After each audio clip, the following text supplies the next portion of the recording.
Welcome to Wildwood Park on a beautiful Thursday night for some Newble action between the Appleton Legends and the Sheboygan A's. I'm Lucas Schulze alongside the Hall of Famer Mike Martin. And Marty, game 2 of Newble play can't go much worse than game 1, right? It was a terrible game. It's going to get better tonight. We know that. And if you want to look at a couple of positives, Kewaskum scored 12 early runs. Sheboygan was able to shut them down the last 3 innings, only allowing 1 run.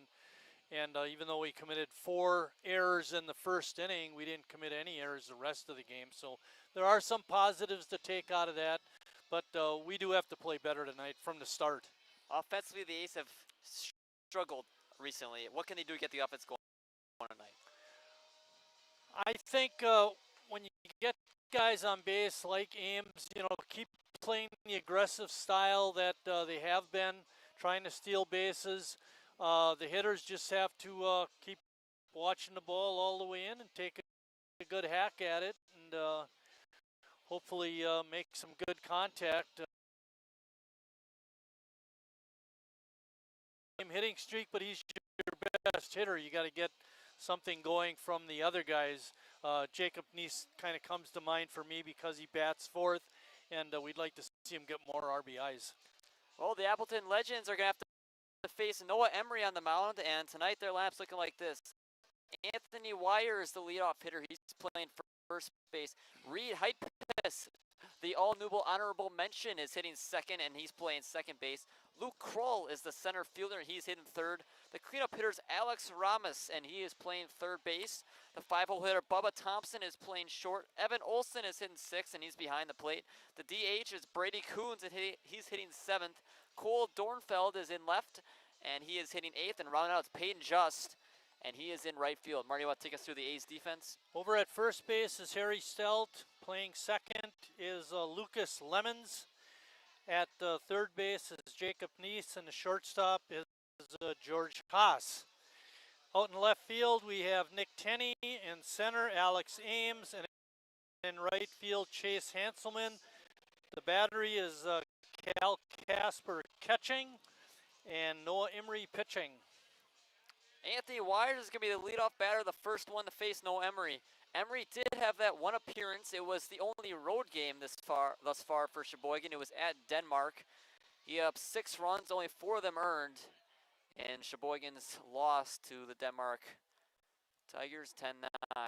First pitch is in there for a strike to the leadoff hitter, Anthony Wires. Wires attends St. Mary's University of Minnesota.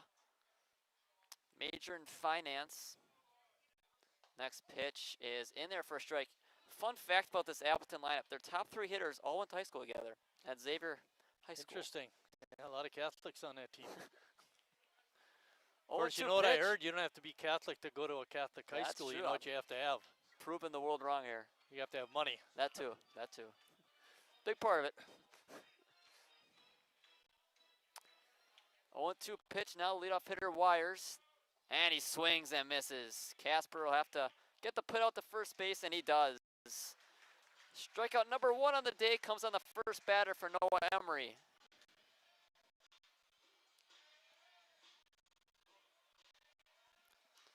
Sheboygan was 2-0 at Wildwood Park last year. Big blowout win 16-7, and then won a closer one later in the year, 7-4.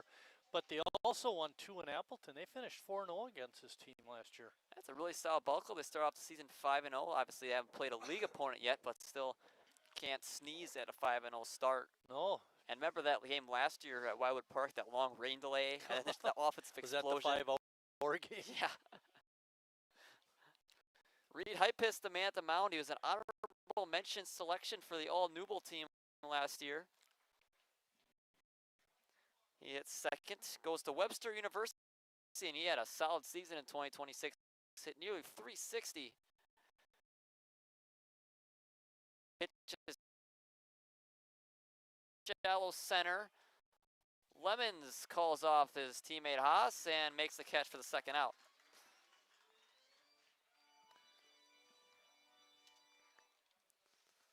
Luke Kroll is now the man at the plate.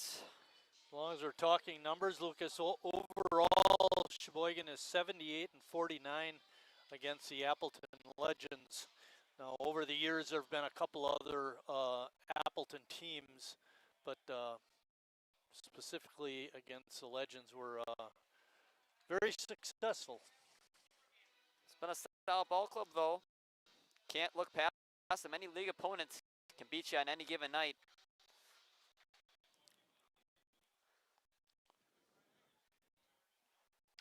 Krull lines one foul, not a play. Krull is the third batter of the game, and he is also the third teammate of Xavier High School with his first two batters, Anthony Wires and Reed Heitpus. In the two box scores from last year, he did not appear in either game. The 0-2 now to Krull. Swing and a miss, and a 3-up, 3-down inning for Noah Emery with 2 strikeouts, as the A's will be up with nothing on the scoreboard.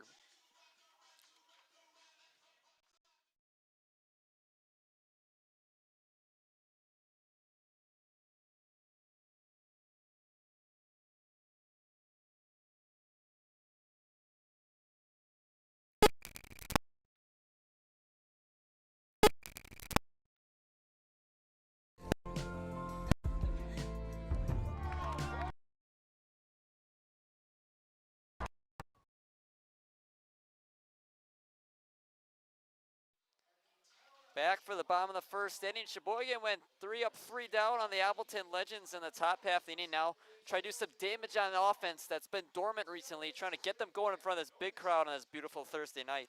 And that lineup that will face the pitcher, Blake Wallenfang, will be Alex Ames leading off. He's the center fielder. George Haas is the shortstop today. He's hitting second. Harry Stelt is at first base, and he's hitting third. Jacob Neese is the cleanup hitter. He's at third base. Chase Hanselman is in right field. He's hitting fifth. Jimmy Jurgensen is the DH, and he's hitting sixth. What a hot start he's been off to this season. Hitting seventh is Nick Tenney, and he's playing position number 7 in left field. Cal Casper is the 8-hole hitter. He's behind the plate tonight.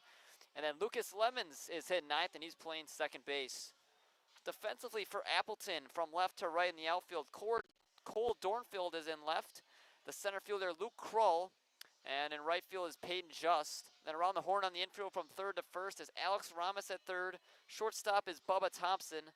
At second base is Reed Heitpus, and Anthony Wires is the first baseman. Then the battery of pitcher and catcher is Evan Olson behind the plate with the aforementioned Blake Wallenfang on the mound for the Appleton Legends.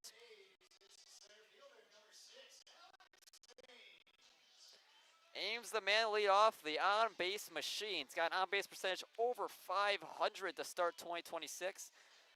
Looking to keep that up so far in this league battle against Appleton. See if I got 8 under. Close enough. Wallenfang. First pitch to Ames is right in there for a strike. Doug Steinke is the man behind the plate for tonight's game.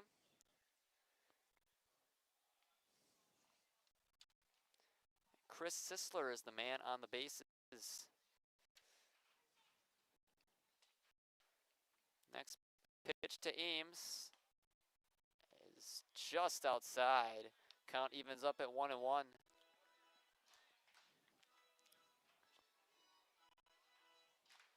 Ames is not hitting as high of an average as he was last year. Obviously, we're early into the season. He's hitting 250, but he is tied for the team lead in RBIs with 7, and the team leader in walks. In that, regarding Wallenfang, in that first game here when we blew him out, Blake went 2 innings, gave up 2 hits, 2 runs, but the key stat for him was the 4 walks in 2 innings. So see if he has control issues tonight. And the pitch is high that time for Ames. We can only hope. Get some runners on base for Sheboygan, get some big hits. We don't want to wish bad on the other guys, but we want our guys to win.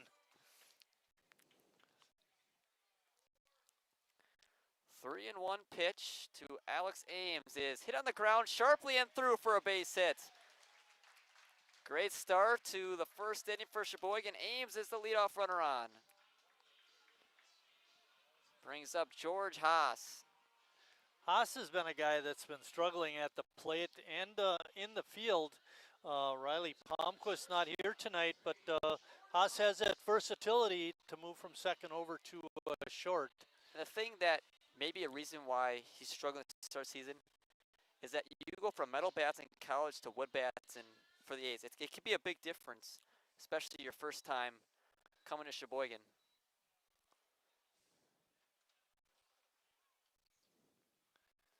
And he shows bunt, and it's a beauty. It's going to... Wow. Oh, wow. Never mind. What a play. That was a great play that time by Wallenfang. I thought that one just kind of died in the grass and was able to get Ames at second base. So give it a fielder's choice for George Haas. Didn't that one look like it was going to keep rolling? It looked like it was going down the line. I thought it was a great bunt. He put it in a nice spot, and Wallenfang didn't even look where he was throwing. I mean, he just picked it up and wheeled and fired, and strong arm, great throw, great all-around play. Called that one too early. As Haas now standing at first base. Harry Stelt, the man at the plate, is in 350 to begin 2026 and hits that one in the air deep to center field, but it's going to hang up there for the center fielder Krull, and he'll make the catch for the second out. Little bit under that one that time for Harry. Yeah. Seemed like he caught it pretty solid, but like you said, it didn't go anywhere. I was talking to Harry before the game, and I said, we've been noticing you've been swinging a little bit early in counts this year. And he said he just seen better pitches early in counts, and that he knows pitchers have to throw him a strike, so he's comfortable hitting with the 2 strikes. It's just hasn't really been much of a difference for him. Just confident all the way through in that bat. As Jacob Neese is now the hitter, the cleanup man in tonight's game, hitting 240. Went 0 for 3 against Kewaskum, just like a lot of his fellow teammates. Kewaskum, a great pitching performance. Jacob, only 1 RBI on the year. Want to get him going in that department. Neese has a 1-0 count, and he takes the strike in there. 1-1.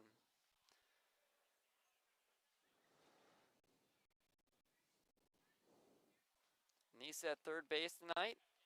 He's been solid over there. He's got a great arm. One of the best. Wallenfang looks in out of the stretch. In the dirt, and Haas will have second base easily. Perfect pitch to steal on there for George Haas. It always helps when the catcher doesn't come up with the pitch. And now I can bring up the A's stats of runners in scoring position. So far, they're hitting 289 this season, 13 for 45 at Wildwood Park. But without that 1 8-run inning against Chicago, just a 189 average. Yeah, right. That's the thing, you know, one game, especially early in the year, can really skew the stats. The 289 is really solid overall. But definitely an outlier in there with that 8-run inning. Pitch to Neese is hit on the ground to short. Thompson throws over to first in time to get Jacob Neese. And the A's get a leadoff base hit from Alex Ames, but that's all they'll get as we're 0-0 headed into the second frame.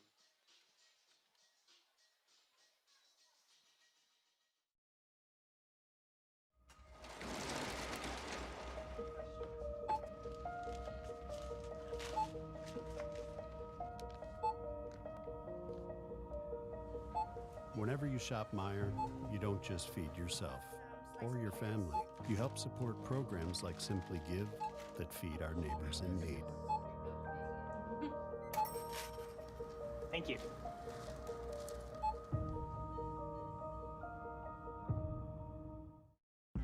I grew up working in my family's supper clubs. This is where it started with us as far as the fish that we serve at Culver's today. We source the finest cod and batter each fillet by hand and always cook it to order. That beautiful golden brown color and flaky on the inside. The fish fry is a Midwest tradition. It's about families coming together. I love bringing this tradition to guests everywhere. Mom and Dad would be proud. Welcome to Delicious. Wingism number 1, the Flavor Saver.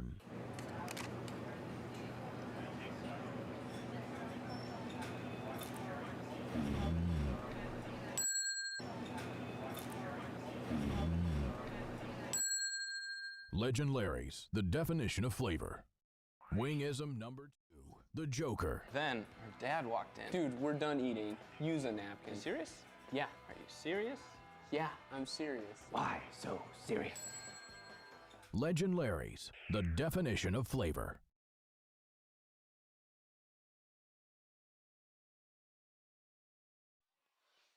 Back for the top of the second inning. Noah Embry went 3 up, 3 down the first inning. What'd you like from him, Marty? Throwing strikes and good velocity. Yeah, he did all you could ask of a pitcher. Got 2 strikeouts and a pop out. No hard contact against the A's starter tonight so far through the first 3 batters. And the fourth one will be Alex Ramos, the third baseman. The A's got that leadoff hit from Ames, but left him stranded. As pitch is in the dirt. Casper keeps it close, but it doesn't really matter with no one on base. One thing that I do hope changes tonight is that the umpire doesn't get hit 3 or 4 times like the other night. Boy, he took a beating. Especially when the game is well in control, over 10-run lead for Kewaskum. Still getting slammed back there as another strike in there for Emory. 1-2 count now to Alex Ramos. Ramos takes one low and outside. Ramos attended Ripon College. Hit .310 with 30 RBIs this season, majoring in finance. 2-2 count to him. Check swing, did he go? He did. Another strikeout for Noah Emory to begin this Thursday night. That's Noah's 3rd strikeout of the ball game.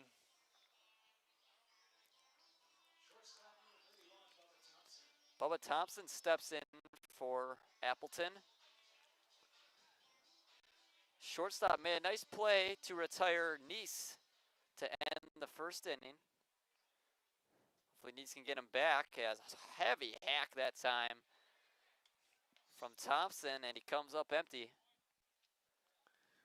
We hope they keep coming up empty.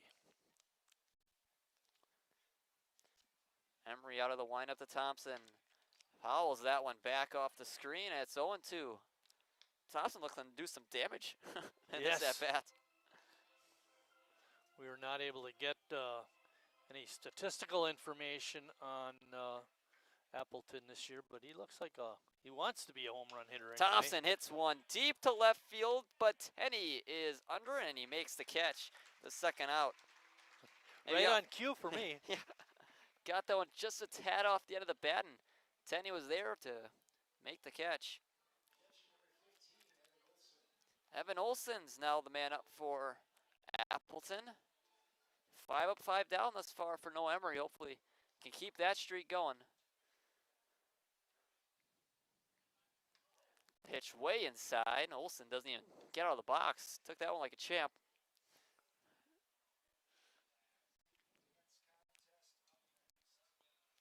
Olson's behind the plate tonight for Appleton.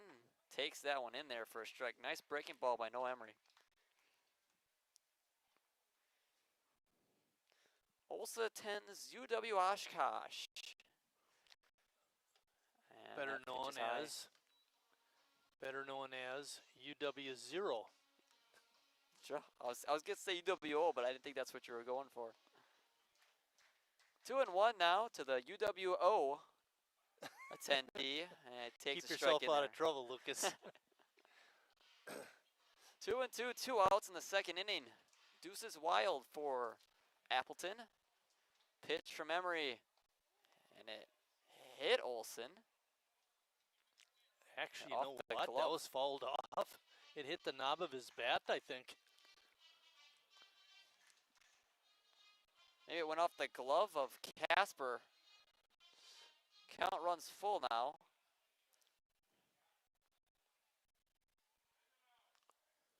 And he hits that one hard and through for a base hit. Couple of pitches inside for Olson. Emory tried to test him outside, but Olson was ready for it. Lines in right for a single. Good eyes by you, Lucas. I thought it hit off the bat, but it was a ball. Then you heard the noise from the glove. It was a close call. It's Brady Coons.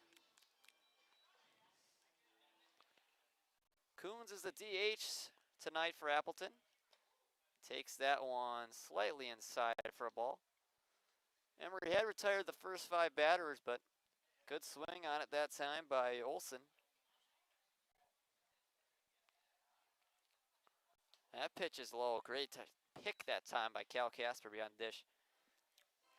Sometimes, you know, we talk about the control by the pitchers, and sometimes it's not always the amount of walks they give up.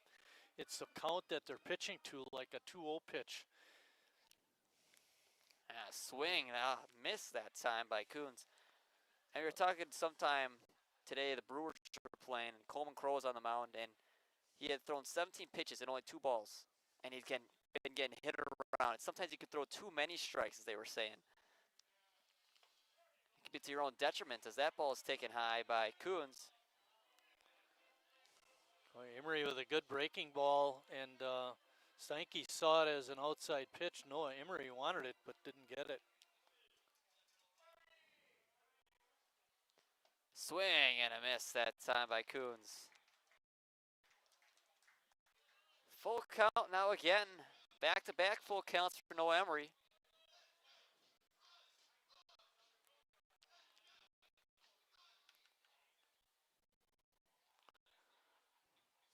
Pitch is low and a walk to Brady Coons, and 2 men on now for Appleton, and another All-Newble Honorable Mention nominee, Cole Dornfeld, is up for Appleton.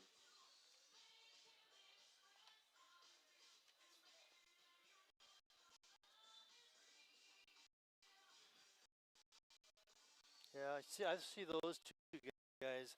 I was looking to see how many other players they put on the all-league team. Dornfeld's in there, 2 runners on, big spot for Appleton to strike early against Sheboygan. Pitch from Emery is outside. Talked about, he retired the first 5 batters. Had 2 strikes on the next 2 hitters, but unable to put either of them away. One of their players made all-team was Alex Hartman. He's not in the lineup tonight. Pitch is low again. Speaking of lineup tonight, of the 10 players in the lineup, only 2 have played last year. Peyton Just, who'll bat 9th, and then Reed Hiptis. Different looking squad this year for Appleton. And a check swing on the ground to Emery, and he makes the play and tosses over to Harry for the 3rd out. And he escapes the 2-out jam, and the score remains 0-0 as we head to Sheboygan's half of the 2nd inning.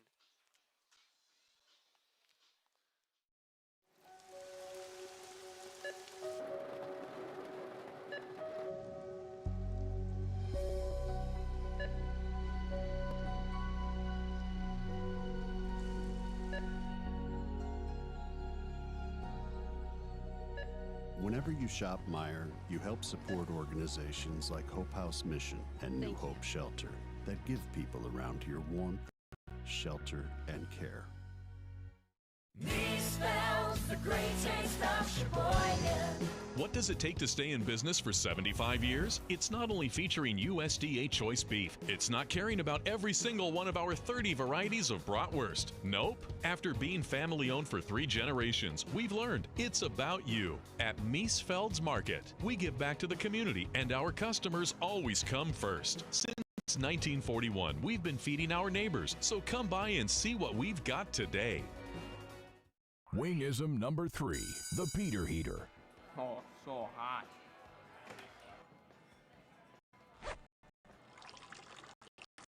Oh, so hot. Legend Larry's, the definition of flavor. Wingism number 4, tea time. What are you, having tea with the queen?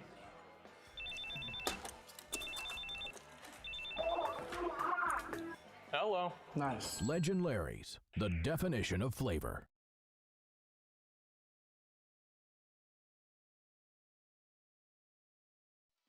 Back for the bottom of the 2nd inning, Chase Hanselman will be the leadoff batter. Looking for that first ace hit of 2026. About time. thing is, he's such a good hitter. He just realized that once he gets it, he's just going to get going, and it's going to come easily to him. But that first one can sometimes be that hardest one to get. Yeah, exactly. We Hanselman, Jurgensen, and Tenney. The 3 do up for Sheboygan in the second inning.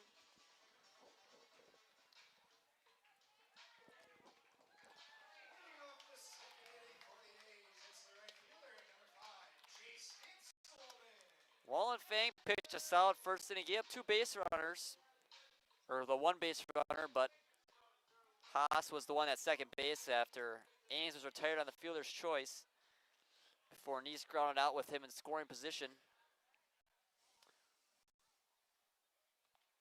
Wallenfang to Hanselman is in there for a strike in the outside corner. Chase didn't like that call.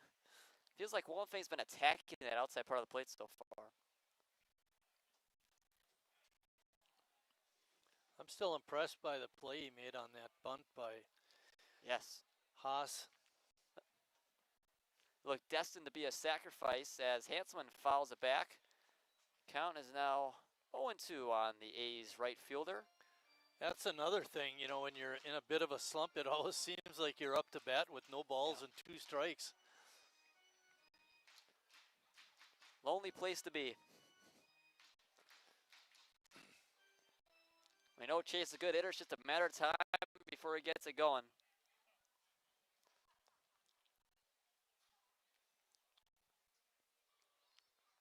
Wallenfang looks in.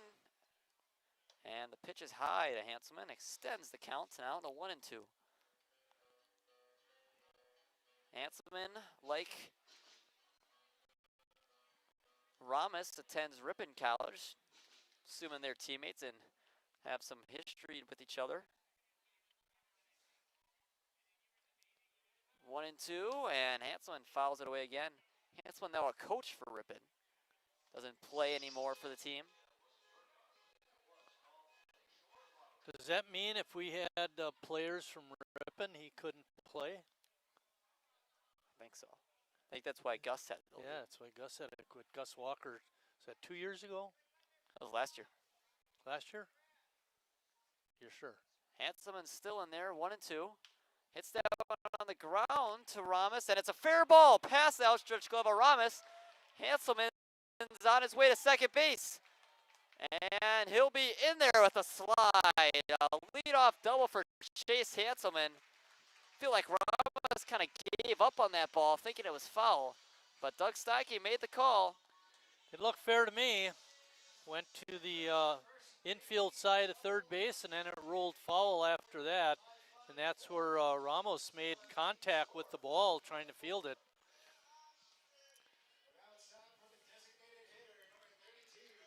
Good hustle by Chase, too, to recognize that, running hard right out of the box. Definitely not a double off the bat for Hanselman. He made that himself. Jimmy Jurgensen off to a hot start this season. In over 460 stands in right now. Get Sheboygan on the board early here. Runner in scoring position, nobody out. Takes that first pitch for a strike. Again on that outside part of the plate for Wallenfang. But the outside part to Jimmy is the other side of home plate. Yeah. Pretty good control by the pitcher. 2 hits early for Sheboygan, 1 in each inning. Jurgensen looking to make it 3. Pitch is again slightly outside, but you know where he's trying to go. Jimmy's got a home run this year. Hit that line drive to right, just cleared the fence. Got out here in a hurry, that one. 1-1 to Jurgensen. Wallenfang looks in out of the stretch. Jurgensen hits it, soft fly ball into trailing back in left field now, making the catch is Dornfield. The throw to third, and Hanselman, what a tag, what a productive base running job by Chase Hanselman that time. Once he saw it was going to be caught, and the outfielder, like you had called it, he basically misjudged it and was drifting back as he made the catch, knew he had a good chance of making it to third. Nick Tenney now the man up, and a fly ball to the outfield is going to bring in a run for Sheboygan, especially with Hanselman's speed. You can't tell Hanselman's wearing a white jersey anymore. It is nearly filled with dirt. Diving to second and third as Tenney fouls it off. Appleton's infield is in already, and we're only in the second inning. Emery's looked strong early. Maybe don't think they're getting a lot of contact off them tonight. Every run meaningful in league games.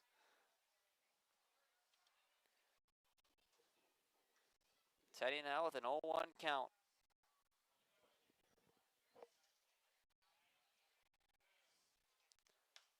Tenney hits the ball, and it's gonna just clear the stands, but stay in the park. Count moves to 0-2.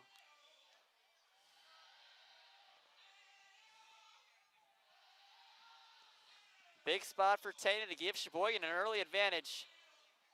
Appleton's infield in. The holes are bigger on the infield. One down in the second inning. 7-hole hitter at the plate for Sheboygan. Tenney hits one back up the middle, base hit. And Sheboygan strikes first in this new bowl battle. 1-0 A's. My biggest fear, Lucas, was with 2 strikes, he wasn't going to make contact, but he did. Big spot that time for Nick Tenney with the runner in scoring position to bring in a run for the A's. Something that hasn't come easy for him the past couple of games. Now you wonder, is he going to be on the move, Marty? He's a pretty good base stealer last year. I wouldn't be surprised. We Cal mentioned Casper. Casper goes to Winona State. He went to Bayport High School. A good sports culture over there.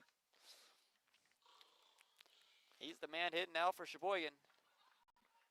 We know how talented of a catcher is, and we saw how talented of a pitcher he can be over the weekend. Pitch to Casper is fouled off right side.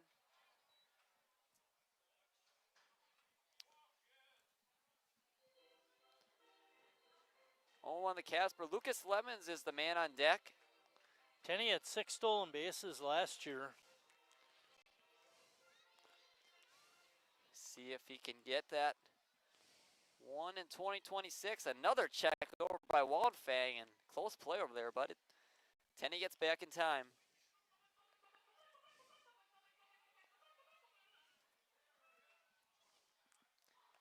Casper, the 8-hole hitter for Sheboygan. Wildfang looks in. Hit up the middle again, but Thompson's there. Steps on the bag for one. Jump throw to first. Got him. Double play. What a play by Bubba Thompson. A 6-3 double play with a jump throw in there, Marty. That was a dandy. You saw a little bit of hop when he threw out Neese in the first inning, but that was a full out jump for sure. And we'll head to the third inning after that spectacular play by Thompson.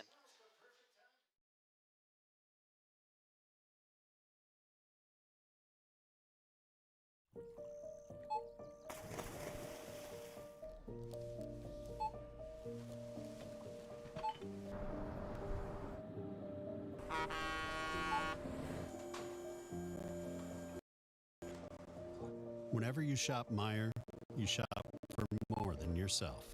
You help support sustainability in all our communities. Thank you. Today, tomorrow, and for years to come.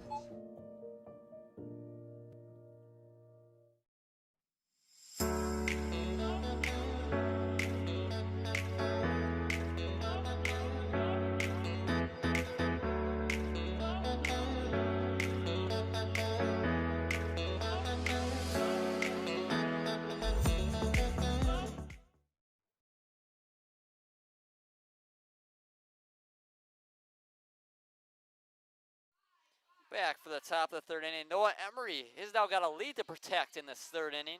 He'll face 9-1-2. Peyton Just, Anthony Wires, and Reed Heitpus. Have to give Chase Hanselman a lot of credit for getting that run. You know, he got that double. He was hustling out of the box. That was one good play by him. And then on the fly ball to left, tagging up and going to third, another smart base running play. It's such an underrated play in baseball, taking up from second to third with less than 2 outs. Being Putting a him- smart base runner. Yeah.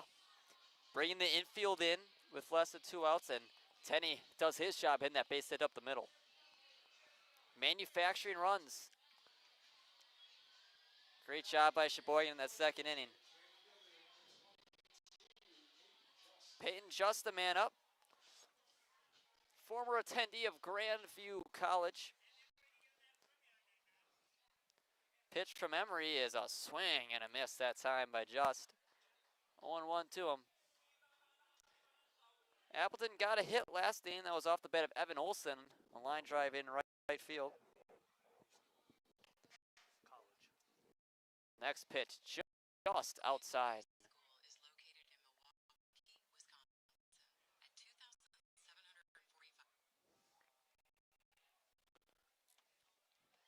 1-1. And another swing and miss by Just. Fastball doing wonders on the 9-0 hitter for Appleton. Where do you go here, Marty? I was going to say Emery has 3 strikeouts, but his fastball looks pretty good tonight. 1-2, and that ball is fouled back. If you're a pitcher in this situation, that fastball is getting by him, where do you go with this 2-strike pitch? Pour it right down the middle. Let's see if Emery listens to the Hall of Famer and throws a fastball right down the middle to the 9-0 hitter for Appleton. And he goes breaking ball and misses. Setting up the fastball. Yeah. Maybe this will be the one. Then you get another whiff from Just. He's already got those 3 strikeouts. Fastball that time high. Count runs full. Another full count for Emery. Yeah, it's pitch count getting up there. Ronnie Hare would always say he's a Hall of Famer for the Sheboygan A's. That 2-2 pitch, that's the pitch you want to make it happen. 3-2, and pitches another one high, and just draws the leadoff walk. Second walk by Noah.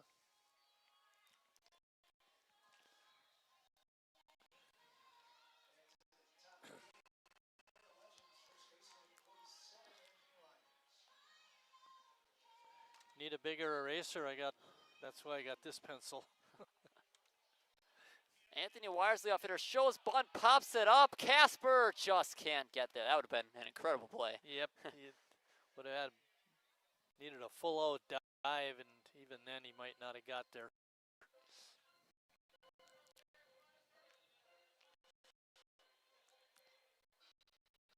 Emery just trying to throw strikes. He did such a nice job in that first inning, going 3 up, 3 down. Then he got the first 2 guys in the second, too. You said you called it 5 in a row. 6 strikeouts his last appearance in Denmark. Already got half that just through 2 innings. Pitch is in there for a strike. Guess you could look at the positive. He's getting 2 strikes on nearly every hitter. Yep.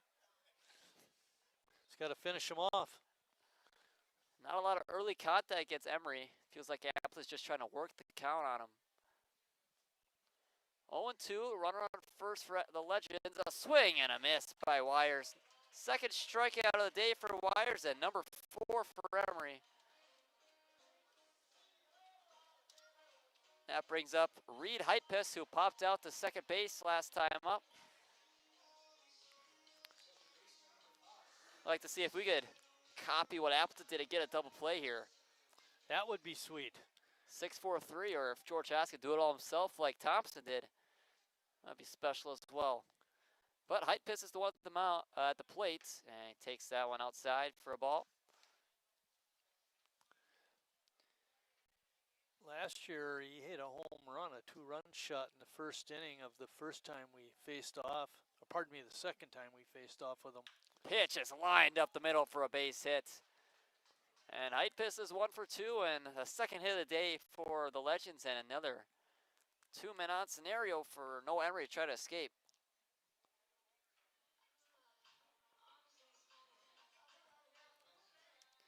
Brings up Luke Kroll, who struck out swinging his last time up.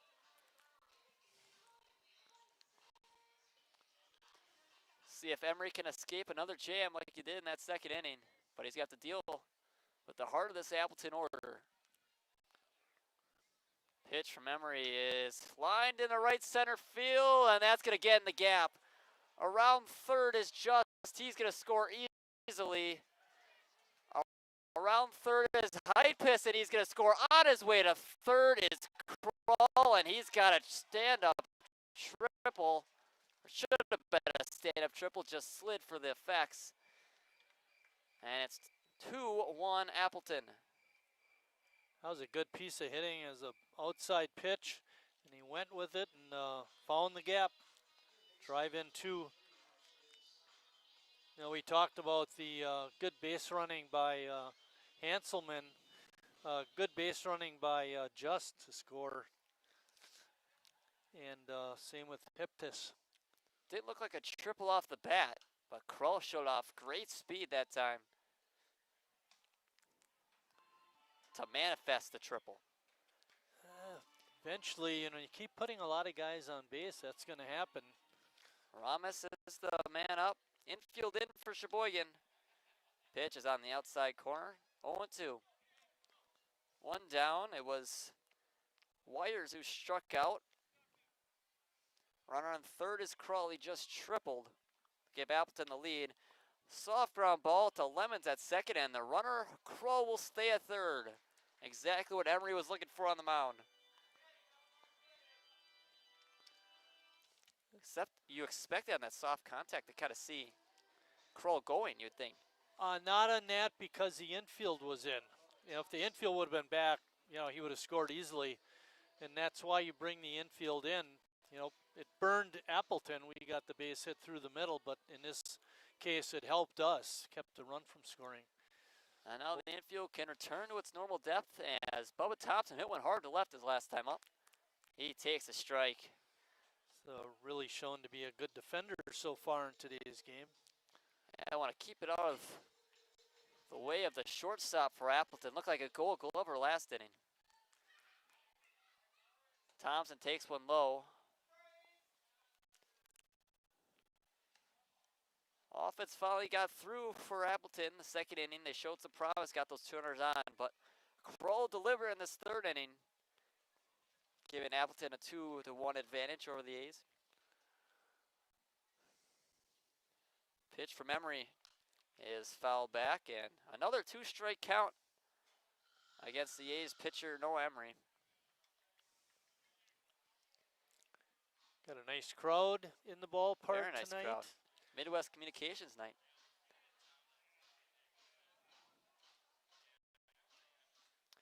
One and two, still just 2 outs, and fouled off that time by Thompson, stays alive.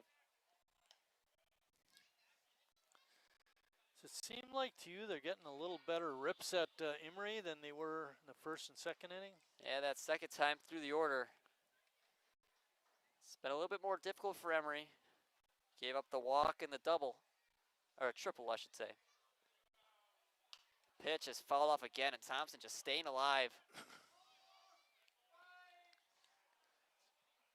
Been a very pesky hitter, this at bat.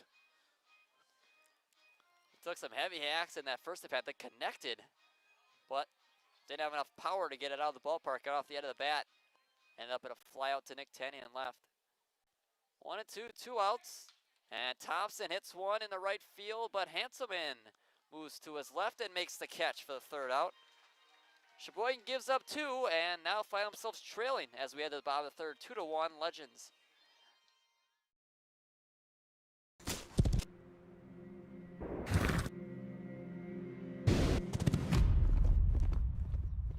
Let me tell you a story about a beer rooted in the heart of America, found in a community where a handshake is a sure contract, brewed for those who found opportunity in challenge and hope in tomorrow, raised by generations, willing to sip, share, risk, remember. This is a story bigger than beer. This is the story of the American spirit.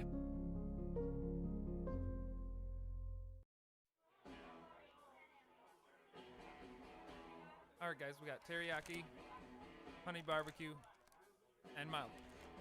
Enjoy.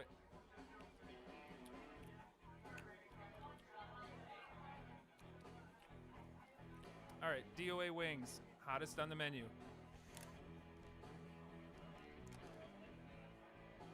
You got a problem?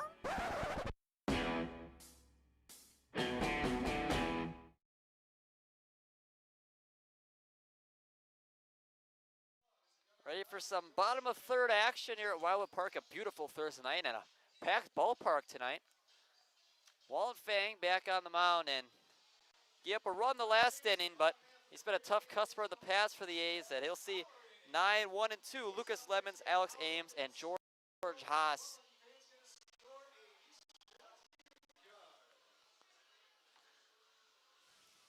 Lemons hitting .333 to start 2026 and to start his A's career.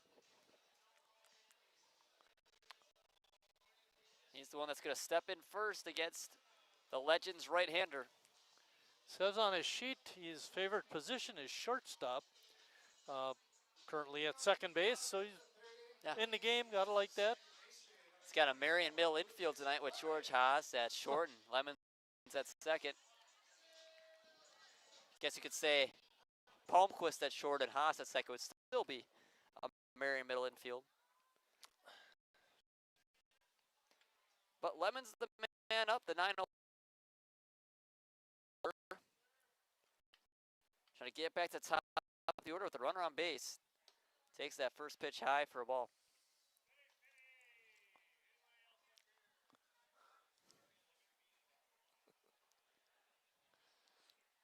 Lemons ready for the 1-0 pitch from Wallen Fang.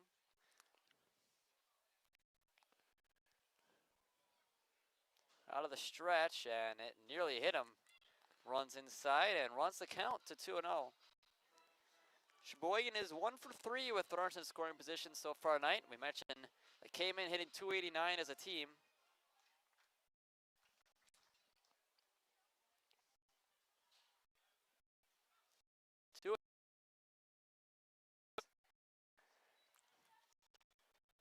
Wallen Fang's got a lot of whiffs tonight, Marty.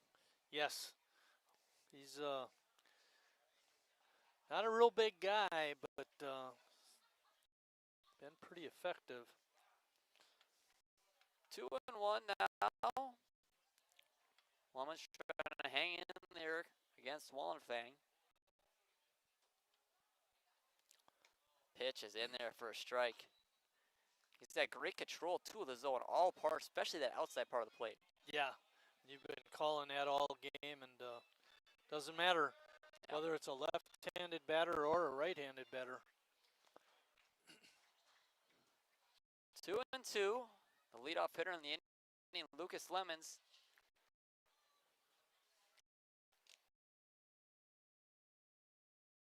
Fang. Good grab by the catcher. Hang on to that foul tip. Olsen catching that foul tip. Alex Ames, the A's leadoff man's at the plate. He led off the game with a single in the right field.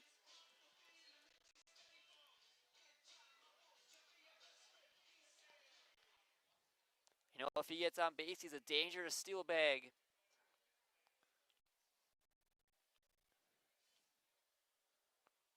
Wallen Fang looks in. And out of the stretch, throws to Ames. And Ames pops one up in foul territory. Wires is under, and he makes the catch for the second out. 2 quick outs for Appleton. Brings up George Haas.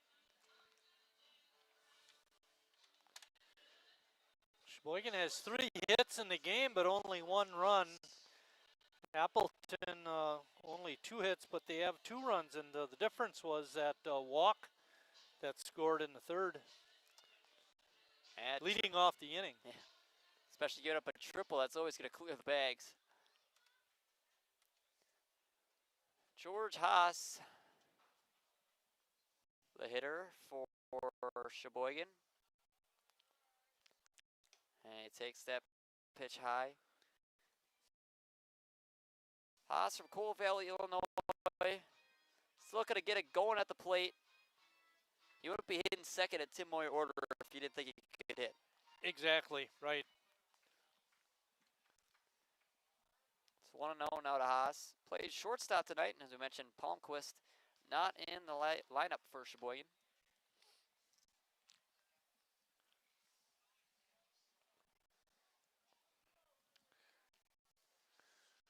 Moyer coaching at third, and Calvin Kiesler over at first, coaching first. 1-1, 2 outs. George Haas at the plate. And pitch is outside for a ball.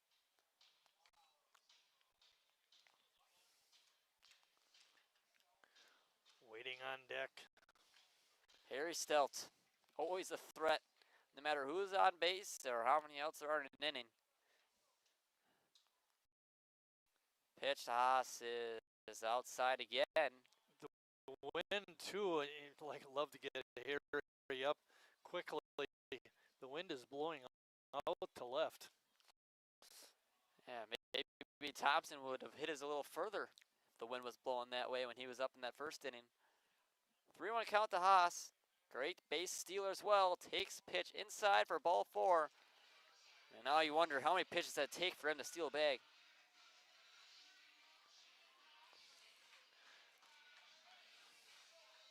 First walk of the day given up by Wallenfang.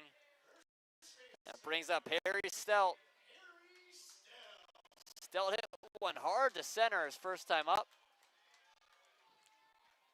but fell in the hands of Luke Kroll in center. 2 down in this third inning as Stelt takes the first pitch in there for a strike. They used to make a t-shirt, or they used to sell a t-shirt in the team store. It's hammer time. Pitch to Stelt is inside. Haas on the move. Throw is low, but the tag is still there. Boy, what a play by Heipis at second. Well, and the catcher Olson too. And the A's don't get anything after the George Haas walk. It's thrown out at second, but Harry still lead off next inning as we head to the 4th. The estimated hold time is now less than 96 minutes.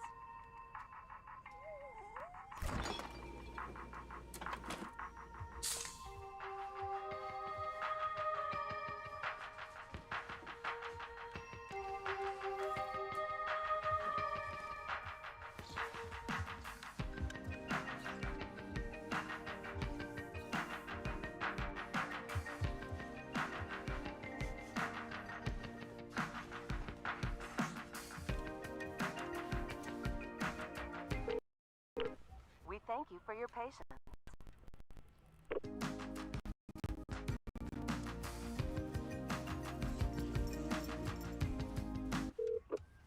Sorry, are you still there? Yes. Okay, please hold.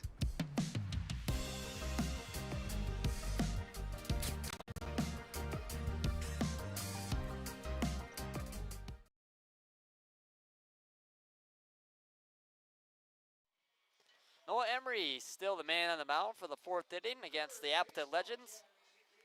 It will be 6, 7, 8 for Appleton against the starting pitcher for the A's. It'll be Evan Olson, Brady Coons, and Cole Dornfield. Part of the lineup he had trouble with in that second inning.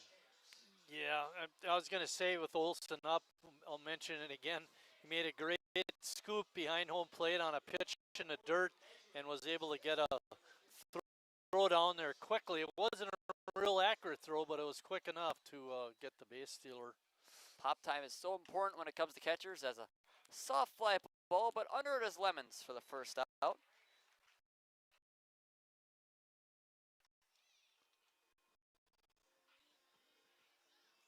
Good way to start the inning for Emery. Yeah, nice quick out. Brady Coons now, he walked his last time up. Threw a lot of pitches in the third when Appleton scored their 2 runs. Great pick that time by Casper on the pitch then. Front of the plate. Coons attends Concordia University. 333 hitter there. Started 6 games, but appeared in many more. 102 of them is hit on the ground again, the Lemons. And throw over to Harry is in time to retire Coons for the second out. Lemons is getting his work in this 4th inning. Right. And Emery is not. That's a good thing. Yeah. Just the way we like it for Sheboygan pitching. Cole Dornfeld is the man at the plate. He grounded out to Emery. What a nice play that was back in the 2nd inning. Yes. He was another one. Did you mention he was an honorable mention guy in the league? Last year, Appleton finished 8-10 in league play. Pitches Finished low. in 3rd place. Dornfeld attends McKenna. And he went to Appleton West High School. Stands at 6'4". For the Legends 8-hole hitter. And hits that one to left. Sends Tenney back. Still going back Tenney. Now he's looking up. And that ball's out of here. That did feel like it had enough off the bat of Dornfeld, but that wind's blown out to left, and it got out of the ballpark. Make it 3-1 Appleton. Well, just when it looked like Noah was going to pitch a quick 4th inning, getting those first 2 batters on, I believe, 3 pitches, gives up the long home run to Dornfeld. Do you think that wind aided that ball at all? A little bit, for sure. Tenney went back on it a few steps, and then he could see it was just kept going. Another ball hit in the outfield for a base hit. Back-to-back pitches, back-to-back hits, as just makes a big round around first base, but he'll stay there and be satisfied with the single. I think Tenney kind of gave the idea that it wasn't out of there. He kind of took a few steps back like he had it tracked, and then all of a sudden turned his back and started looking up. Brings up Wires. He's 0 for 2 against Emery. 2 strikeouts. Just the 9th hitter, the guy who just singled to left, has been on base twice and scored. Where Wires is 0 for 2 in his leadoff spot. Maybe they should flip-flop those 2 guys. And another one low to Wires, and it's 2-0. Another home run went on the lead. This continues to happen, doesn't it? Yeah. You're better than this, Lucas. Huh? Yeah. Hopefully I get some more for the team in white tonight.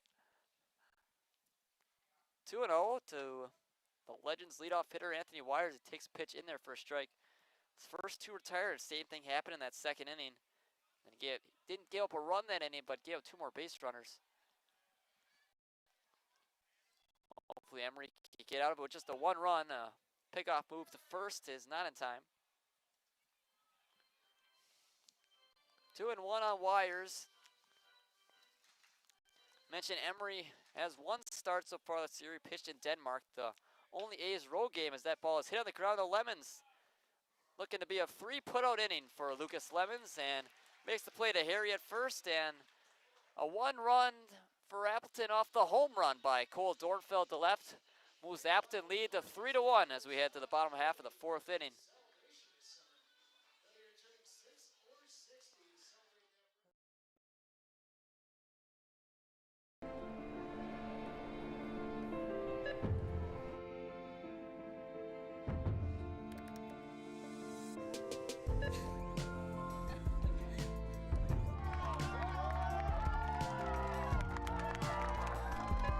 Whenever you shop Meijer, you help support programs like Boys and Girls Clubs and Girls Who Code that show kids they can dream anything and do even more.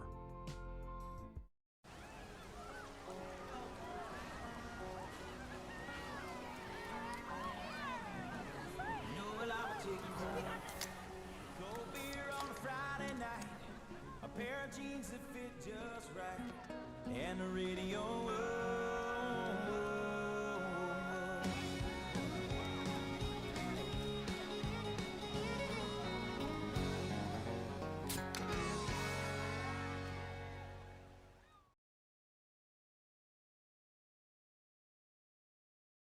Time for the top of the fourth inning, and this A's offense needs to get going, Marty. They need to get going. It's been a year-long thing other than that one inning against the Chicago Rockies. Sheboygan just have not been hitting the way they would like to. And the Appleton Legends pitcher, Blake Wallenfang, is pretty tough. This is something similar to we saw last season. Around this time, the offense couldn't find it. Then all of a sudden, they exploded. And we're averaging nearly 8 runs a game towards the end of the season. Just a matter of time for this offense gets going. Just hope it's soon. Yeah. Well, let's see if Harry can get us going. But it seems the one thing that slumps never affect is Harry Stelt. Still hitting .350 to start this season. He is 0 for 1, but see if he can do some damage on that second at bat. He's on a 6-game hitting streak right now for Sheboygan. When you think back to some of the games, I'm particularly thinking about the Chicago series, those 4 games. Their pitchers weren't necessarily overpowering us. They didn't get a whole lot of strikeouts. We just were hitting the ball right at the fielders and popping it up. And not a lot of hard hit balls, though. Pardon me? Not a lot of hard hit balls, though. Yeah, exactly. 0-1 on the first baseman for Sheboygan, Stelt. Takes it low. Wallenfang has been throwing the ball pretty nicely, but he only has 1 strikeout. But he's been around the plate. That strikeout was to Lucas Lemons last inning.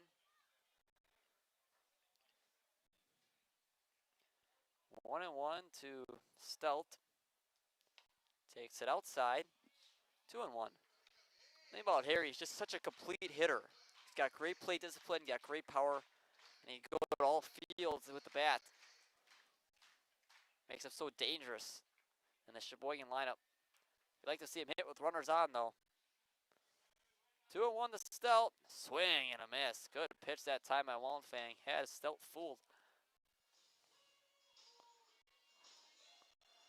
Wallenfang can bring it once in a while when he wants to. Reach back for a little bit more on that pitch. 2-2.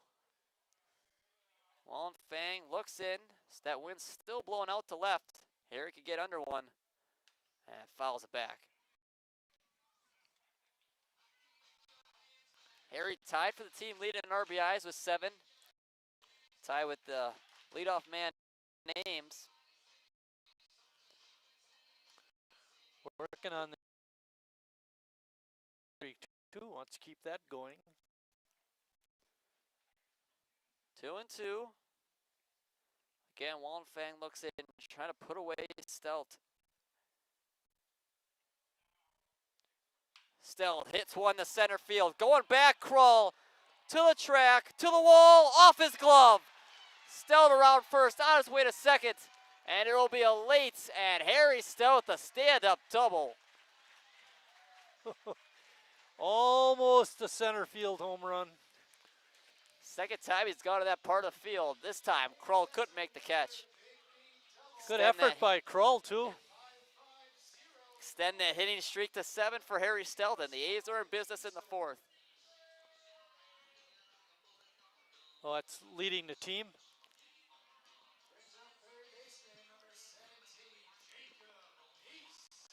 Jacob Neese now at the plate. And a mound visit from Olson to visit his pitcher Wallenfang after a leadoff double from Harry Stelt. We see some great defensive plays for Appleton. I felt like that was going to be caught no matter what. As tough a play as it was. Yes. Jacob Neese had a at bat with the runner in scoring position his first time up, but ground out to Thompson at first. He's got attempt number 2 here in this 4th inning.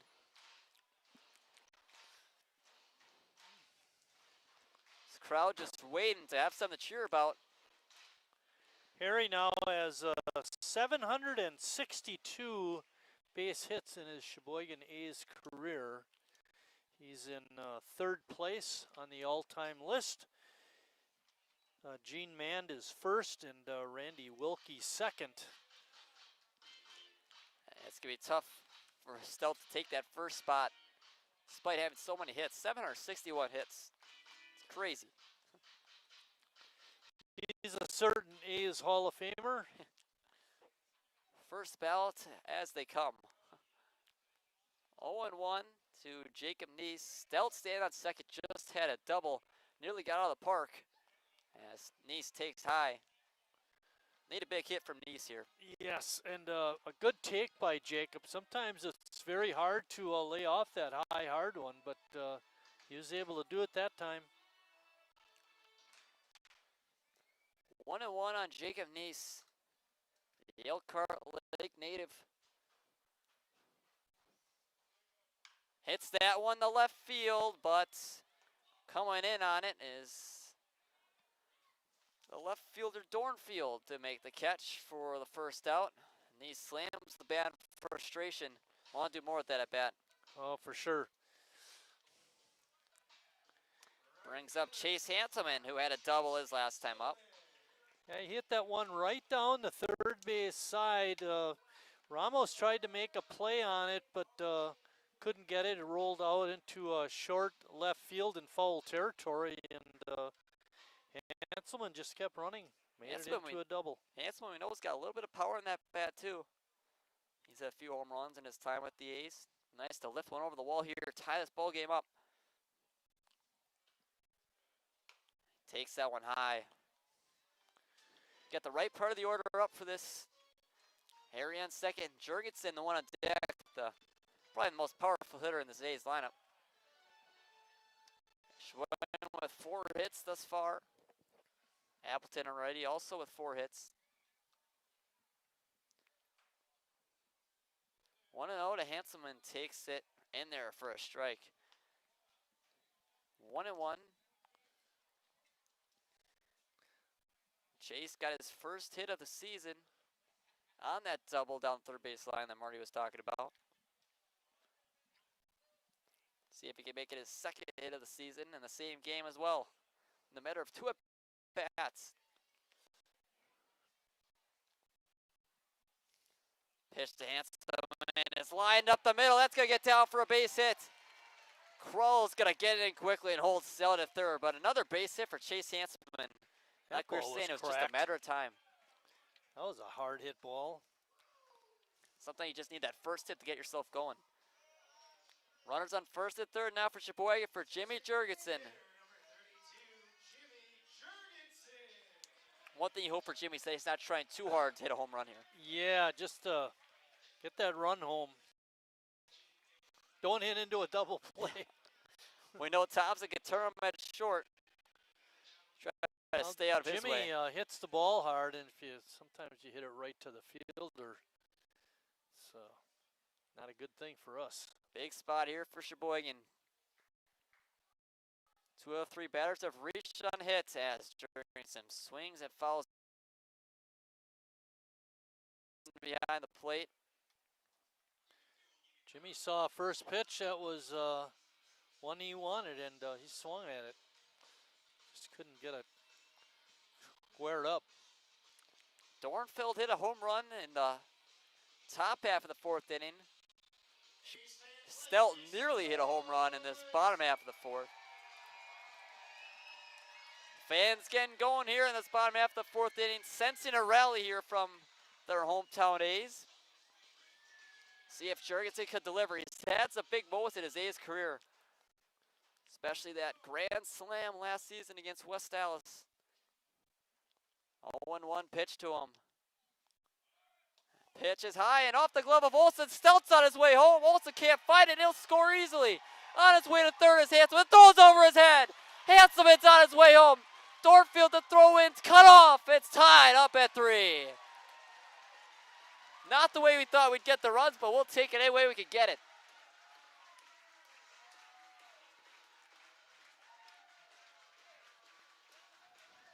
Wow. It's always dangerous with those quick throws from the catcher to third. Well, I'm thinking, Olsen has done a nice job behind the plate, but he messed up twice, allowing the pass ball for Harry to score, and then the bad throw to third base, allowing Hanselman to score. 1-1 to Jurgensen. Hits it in the air. Foul territory. Olsen chasing, but it's going to get foul. I'm kind of surprised to see Harry go. Didn't feel like it got too far away from Olsen. He didn't see it You right know what away. he saw? He saw the catcher not know where the ball was. So that was the key. That's just that IQ that he's built at his time playing this game of baseball. What also I think helped was knowing where the ball was. Yeah. Jurgensen now, 1-2 count. Trying to untie this game after the A's just got 2 on a pass ball. And fouls it off. Much needed runs for Sheboygan just to get that confidence going. Felt with that 2-run lead for Appleton, starting to push out of reach. And you'll always take a little help from the other Yes. team. See if Jimmy can keep things going. 1-2, 1 out on Jurgensen.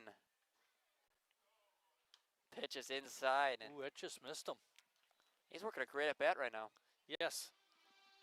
He's hanging in there. Taking some good pitches close to the plate. 3-3 ball game in the 4th inning. Still just 1 out. 2-2. Hit on the ground under the glove of Wallenfang, but Thompson's there. Throws the first in time to retire Jurgensen for the 2nd out.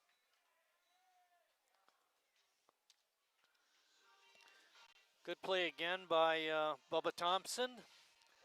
Very sure-handed at shortstop. Nick Tenney now the batter. 2 down in this 4th inning. Tenney singled and got an RBI single his last time up. Brought in the first run of the game before Appleton would take the lead. And now Sheboygan has answered back and tied it up at 3. Back and forth game in this new bowl matchup. Tenney swings and misses.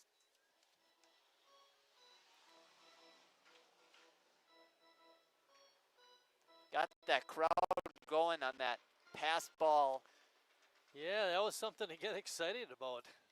0-1 to Tenney. Swing and a miss again. Back-to-back breaking balls. Have Tenney coming up empty. Sheboygan's got 5 hits. Appleton's got 4. But the only column that matters is the runs, and they're both tied in that category. 0-2. Tenney pops one up in foul territory. It will not stay in play. It'll get in the stands. That's rare. That See a is foul ball rare, get in yeah. the stands. They usually almost go over.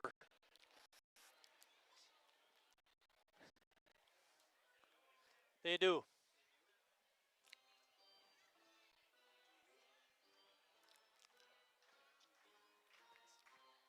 Olsen had that error that brought in the run for Sheboygan. Threw over the head of his 3rd baseman, Ramos. So we're sitting here tied in this 4th inning.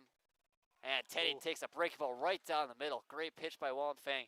But Sheboygan gets 2 and ties it up as we head to the 5th inning. 3-3 between the A's and Legends.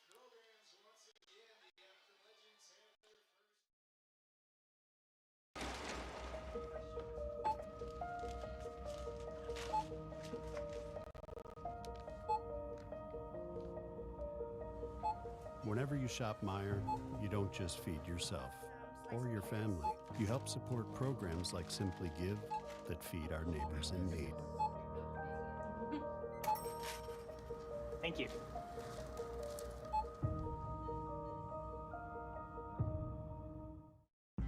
I grew up working in my family's supper clubs. This is where it started with us as far as the fish that we serve at Culver's today. We source the finest cod and batter each fillet by hand and always cook it to order. That beautiful golden brown color and flaky on the inside. The fish fry is a Midwest tradition. It's about families coming together. I love bringing this tradition to guests everywhere.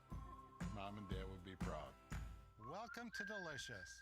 Wingism number 1, the Flavor Saver.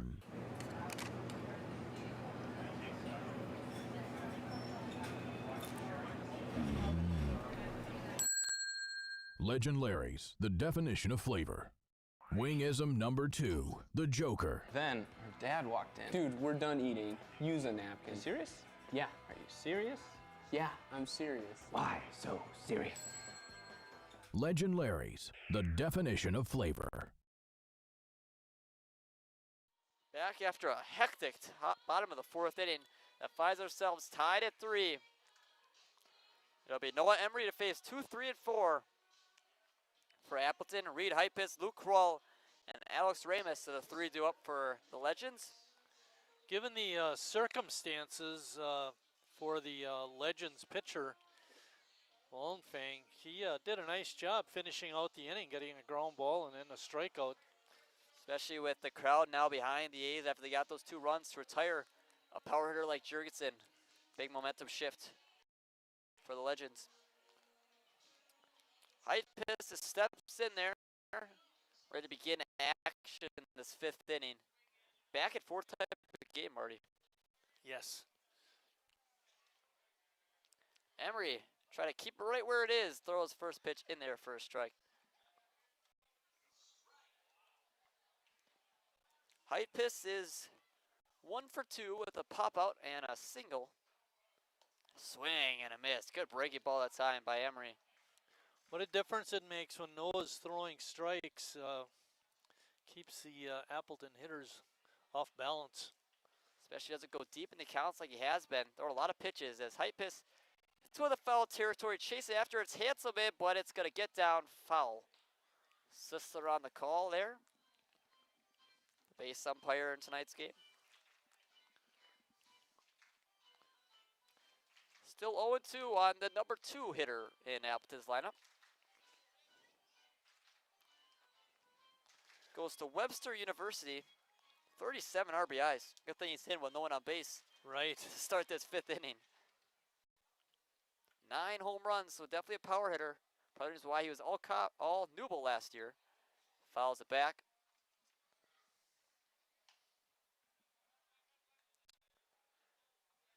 No, go back to that 4th inning. That error that brought in both runs. We talk about in that Kewaskum game, how those errors changed the complexion of that game. Such a valuable thing in the game of baseball. In a lot of different ways too, you know, pitcher gets down, his defense isn't backing him up. He's throwing more pitches. The batters are seeing the pitcher more often because the batting order is rolling over. And 0-2 still to Hypis. Hits down on the ground sharply again, but foul. You know, the way he takes that top hand and brings it over the top, that's the swing you use when you want to pull the ball. Maybe Jacob might want to take a step closer to the line. Hypis takes one high. 6th pitch of that bat, and first pitch, that was a ball. 1-2. Hypis hanging in there against the ace starter Emery. Check swing, did he go? He did. I was surprised that Steinke, the home plate umpire, didn't call him out because it looked like a swing from up here. But we got what we wanted and out. Yeah, Sisler on the call. Another strikeout for Noah Emery. Make it number 5. He struck out 3 in that first inning and a third. It's kind of slowed up for him past few frames, but got one there. Brings up Luke Kroll, who had the triple his last time up. Hit one sharply in that right center field gap. And hits another one sharply into the outfield for a base hit. First pitch swinging for Luke Kroll. That's a hitter. Man, why he's hitting 3rd in the lineup.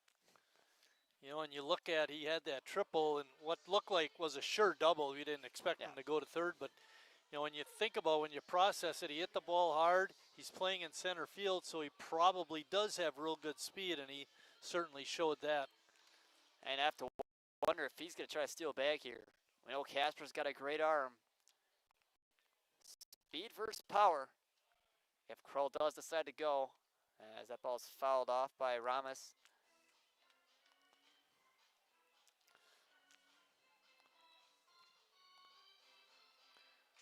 Ramus majoring in finance in his time at Ripon College. 30 RBIs he's coming off of in his season with Ripon. 0-1 pitch to him, and Kroll on the move, but now we'll get through for a base hit.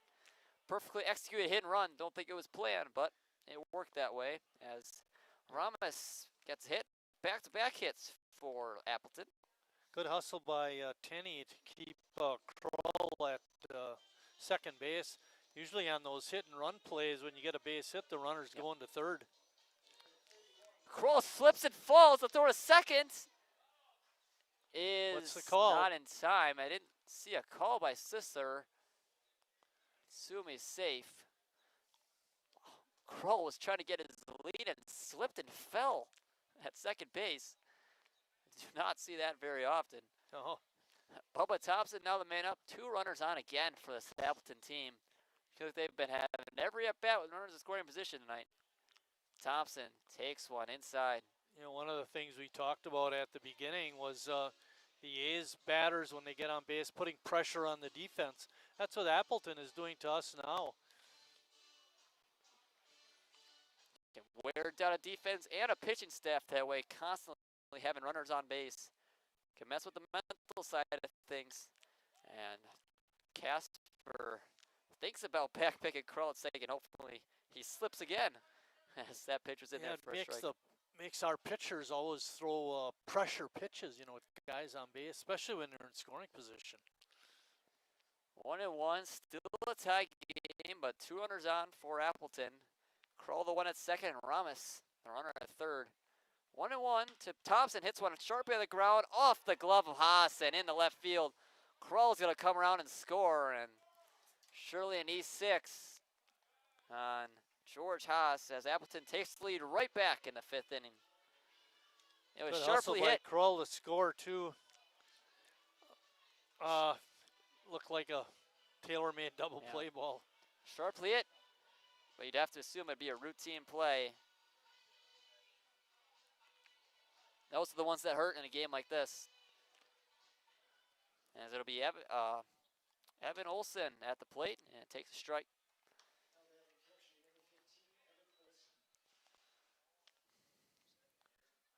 Limit it to just 1 run. We got it as an E6. Pitch to Olsen, line up the middle, a base hit. Coming around third is Ramos. The throw in will be cut off. Still can't make the pick.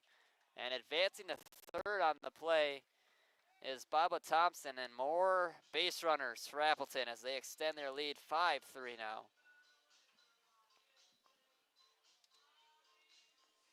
What looked to be such a promising start at the beginning of this game for Emory. It's kind of slowly gone downhill. He had that 1, 2, 3 in the first, and then in the second inning, he got the first 2 hitters, allowed a couple runners on. He was able to work out of it without run scoring, and then they got the big hits in the third to score 2. He got the first 2 in the fourth, and gave up the home run and another base hit before getting out of the inning. And this inning, they were hit. I mean, even the balls that weren't hits are hard hit. The one to Haas, I'm thinking of.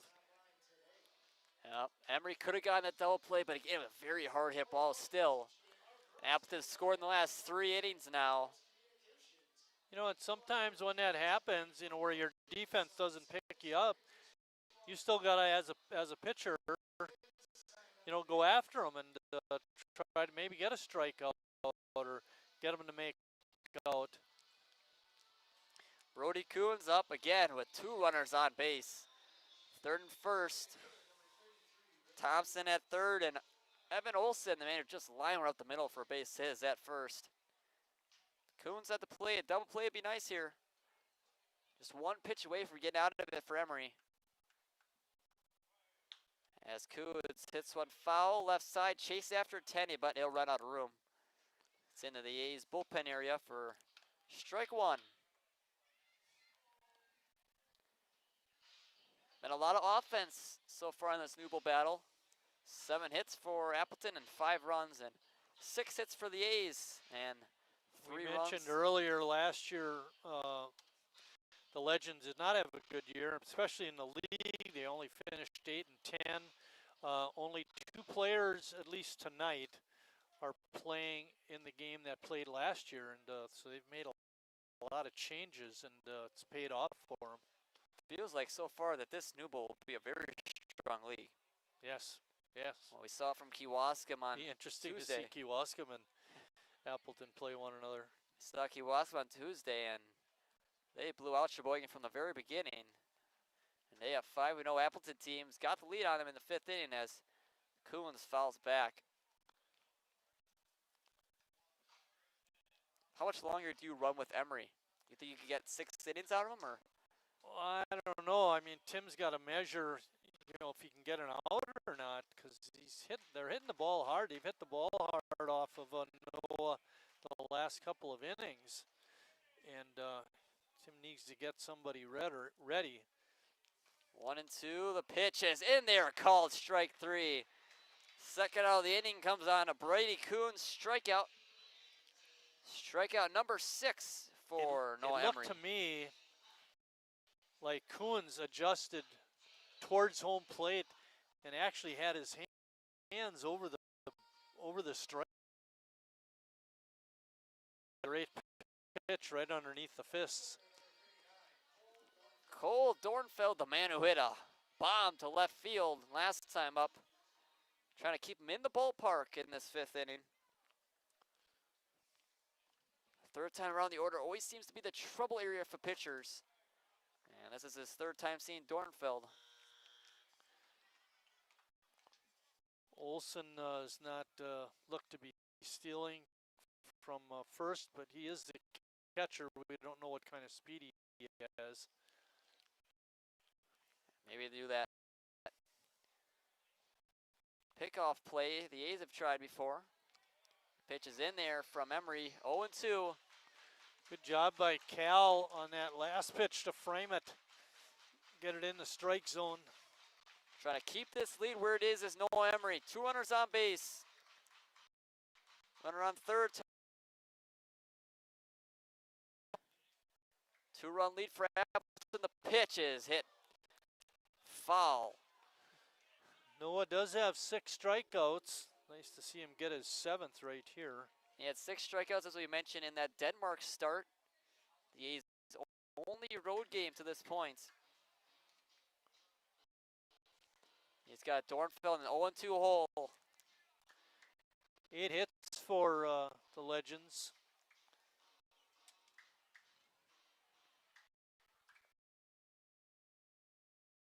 Dornfeld out of the stretch on the pitch. Up the middle, but Lemons is there. Fields and throws in time, and Emery is through 5 innings. And the score is Appleton 5, Sheboygan 3, as we head to the bottom half of the 5th inning. Sheboygan trying to pull another comeback.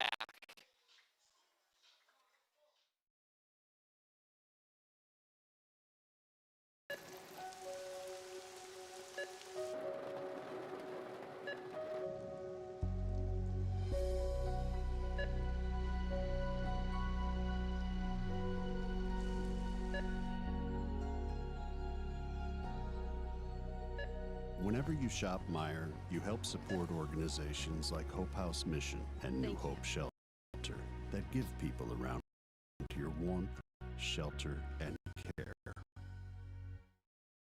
Me smells the great taste of Sheboygan. What does it take to stay in business for 75 years? It's not only featuring USDA choice beef. It's not caring about every single one of our 30 varieties of bratwurst. Nope. After being family-owned for 3 generations, we've learned it's about you. At Miesfeld's Market, we give back to the community, and our customers always come first. Since 1941, we've been feeding our neighbors. So come by and see what we've got today. Wingism number 3, the Peter Heater. Oh, so hot. Oh, so hot! Legend Larry's, the definition of flavor. Wingism number 4, tea time. What are you, having tea with the queen?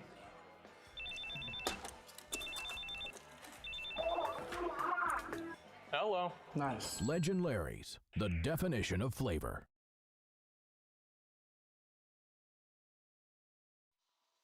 Bottom of the 5th inning. Sheboygan's got their 8, 9, and 1 hitters due up. And Marty, these teams are just trading runs right now. These teams are just trading runs right now. Yeah, they got to get something going here. They've come back from 2 down earlier in the game. They need to do it again. Casper's going to have to be the man to start it. Casper, Lemons, and Ames are the 3 due up in this 5th inning for Sheboygan.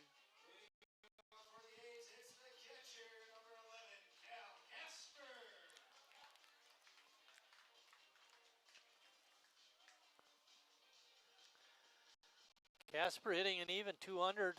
Like to get him going. He's been hitting the ball just to have him out in the open grass. It went hard to Thompson his last time up, but too bad. Thompson made a jump and throw to turn the double play. Casper pops one up. Olsen gets out of his position quickly and gets under to make the catch. That is spectacular defense by Evan Olsen behind the plate.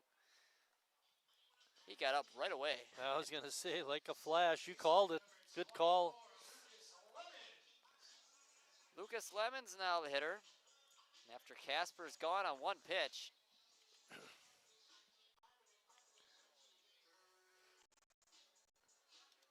Sheboygan has 5 hits in the night on the night.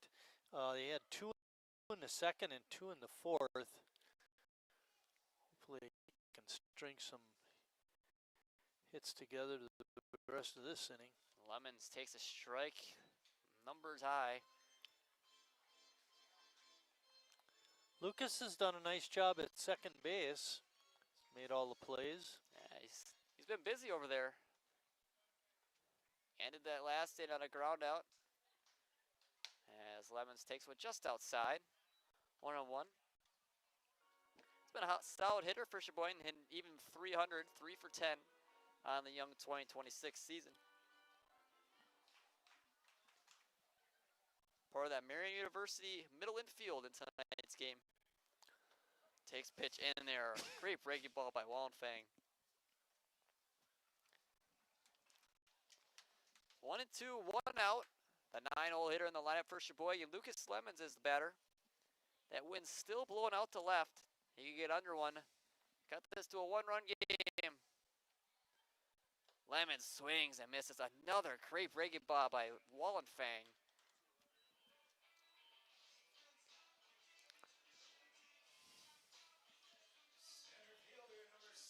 How difficult can it be to pick up a breaking ball when a pitcher's in the zone like this?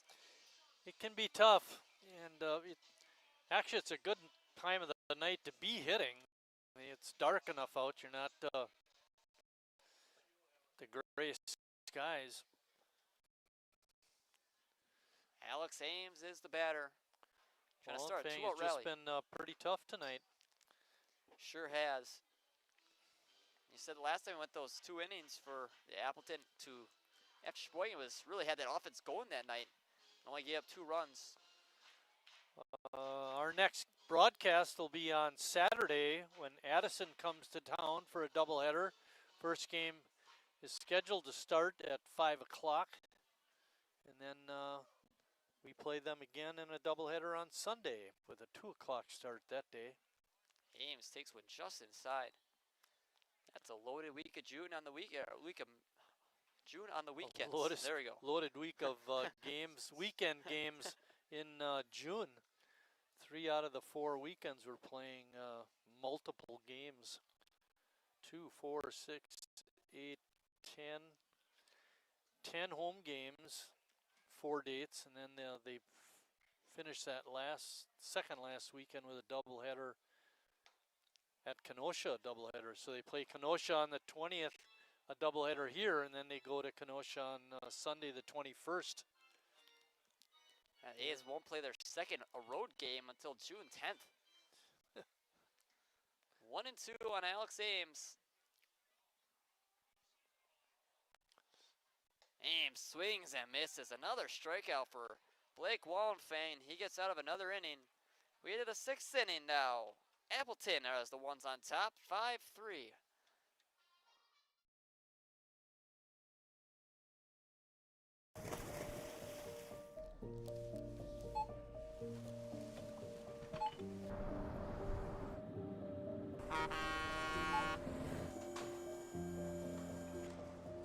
Whenever you shop Meijer, you shop for more than yourself. You help support sustainability in all our communities. Thank you. Today, tomorrow, and for years to come.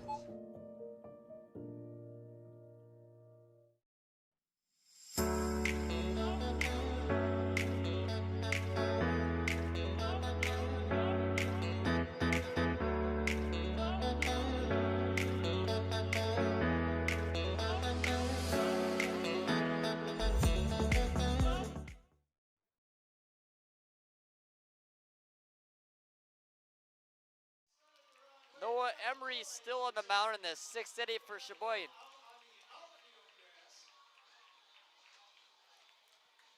He will face 9-1 and 2 in the Appleton order. You can see in the back row we got the inflatables race going on, Marty. I'm sorry, I couldn't hear him. I was watching the racers. Yeah, we got it on the screen. Yeah, look at that. Starfish takes the lead on the Unicorn. A1 way back there. Looks like Starfish gonna pull it out. Unicorn, it's gonna take the lead and win it. They're coming home. Don't think they understood the rules, Marty.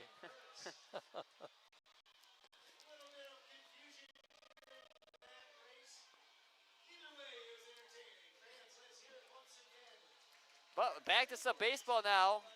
Yeah, now. See if Emery can throw a scoreless inning, Marty. The key is, can we be as entertaining, Lucas? I don't know if we can match that. Oy. Hopefully. We're going to blame that on A1. Yeah. Well, now for some baseball here. Right. See if Noah Emery can throw a scoreless inning here, Marty. Yeah, we need it. We need it badly. And we can't get down anymore. The offense is a little skittish, although we do have 3 runs. Walfang seems to be getting a little stronger as the game goes on. First pitch in there for a strike.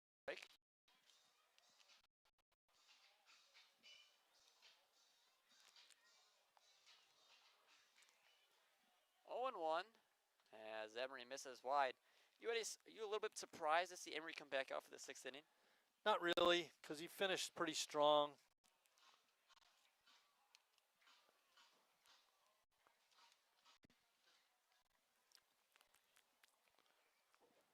Pitch from Emery, a swing and missed by Just. Just is 1 for 1 with a walk. Had a single back in the 4th inning. It's been a good game of baseball so far. Back and forth action. Pitch just missed in the dirt by Emery. Evens the count up at 2-2. 8 hits for Appleton. Just 1 error and then 1 error for Sheboygan.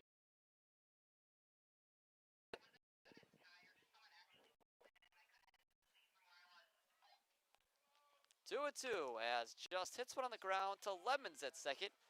Fields and throws out Just at first for the first out of the inning. Another leadoff man retired. Let's see if we can make it 2 more quickly. That hasn't always been a good thing. Lucas Lemons always seems, he picks the ball up and then he does a couple crow hops. It's like he's measuring the runner. Run a little faster so I can throw you out. Pitch is hit on the ground. Stelt fields and flips to Emery for the second out. Good job by Noah to get over there right now, and Harry able to get him the ball early so he could navigate touching the base. Pitcher's job is not just throwing the baseball. So much that goes into feeling it. There are so many times that at this level, and you'll see it in the major league game too, where a pitcher gives up a big hit and they're sulking on the mound instead of running behind home plate to back up, or running behind, to back up the play where they belong. And even though 9 times out of 10 that throws to get by, that one time that it does can make a huge difference. Got to be there. 0-1 on Reed Heitpus. He's got a single, and that's why he's 1 for 3. Pitch is hit in the air. It's going to get down right in front of Chase Hanselman in right, and it gets past Hanselman, and now Heitpus is on his way to second. The throw in is not in time. man, this Appleton team just stretches their base hits. Was that a single and an error? Single and error, yeah. How many times have we seen it tonight where it looks like it's going to be a double, it looks like it's going to be a single, and all of a sudden they get that extra base?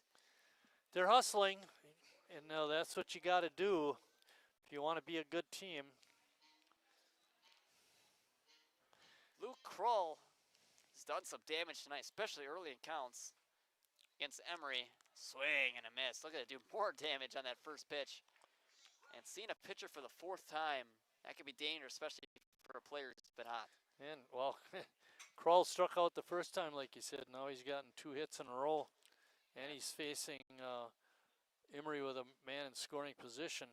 And they weren't cheap hits either. Nope. A triple in the right center field gap, then a single right past that 4-hole on the right side of the infield. 0-1 the Kroll. Hits that one hard. Hanselman running after it, but he'll be there for the catch. 6 innings of 5-run baseball for Noah Emery. As we head to the bottom half of the 6th inning, Sheboygan looking to do some damage on the offensive side of the ball.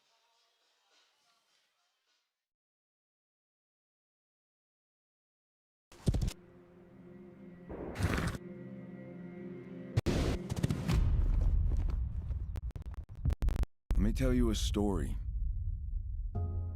about a beer rooted in the heart of America, found in a community where a handshake is a sure contract, brewed for those who found opportunity in challenge and hope in tomorrow, raised by generations willing to sip, share, risk, remember. This is a story bigger than beer. This is the story of the American spirit.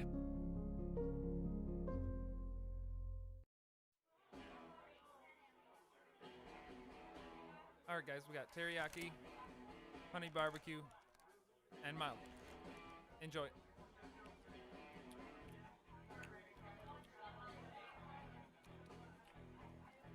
All right, DOA wings, hottest on the menu. You got a problem?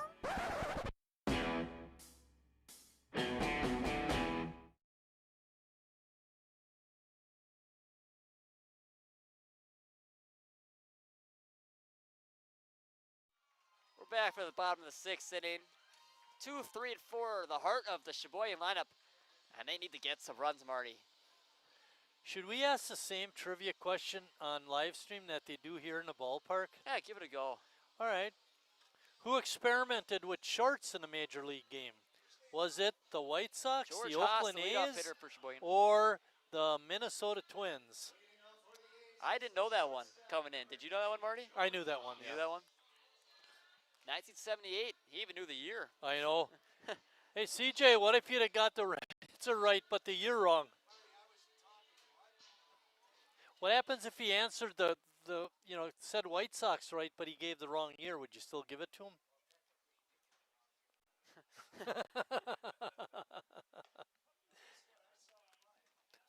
I thought it was 72.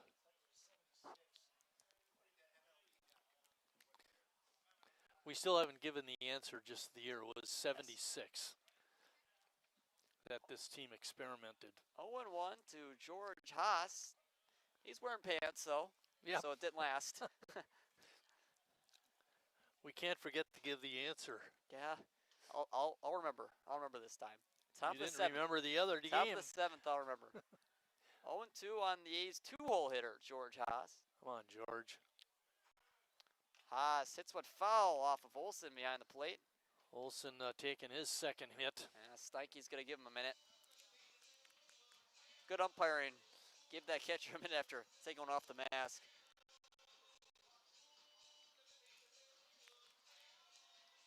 A's fans have gotten something to cheer about when the A's tied it up at 3 on a wild play. Pass ball in an error, but Not much going hitting-wise No. since then. Tired the last 5 after the Hanselman single.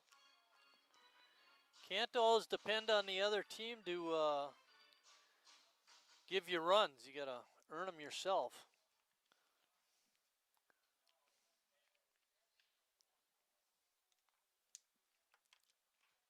0-2 still in Haas. Swing and a miss. And Wallenfang didn't strike out a lot of batters early in the game. Has really found his strikeout stuff recently. 5th strikeout. And 4 of them have come since the 4th inning. 4th, 5th, and here in the 6th, getting that leadoff man. It's been a lot of damage via that strikeout recently.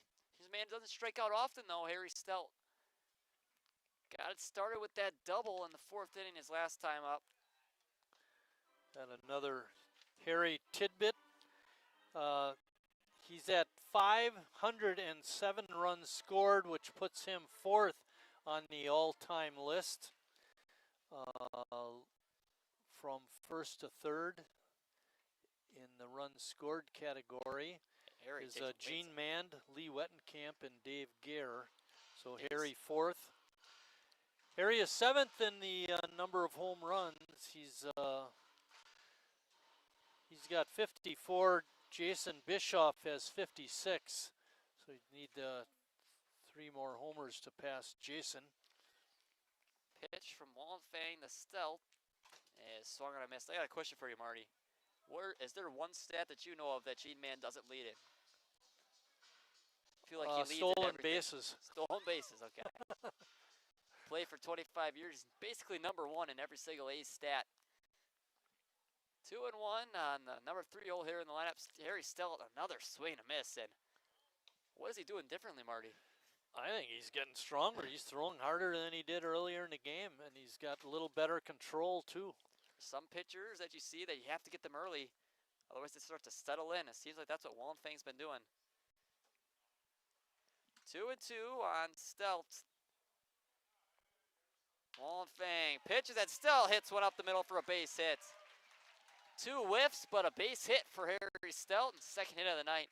And that's why he's a Hall of Famer. You know, he can dial it up, and I think Wallenfang did it that time. He threw him a good fastball, but Harry's just up to the task. Makes him a special player.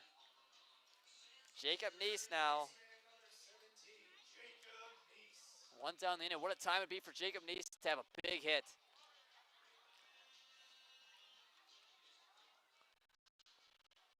Just got hit off Wallenfang. Probably lost just a little bit of confidence. Thought he had Harry still right where we wanted him. Yeah, exactly.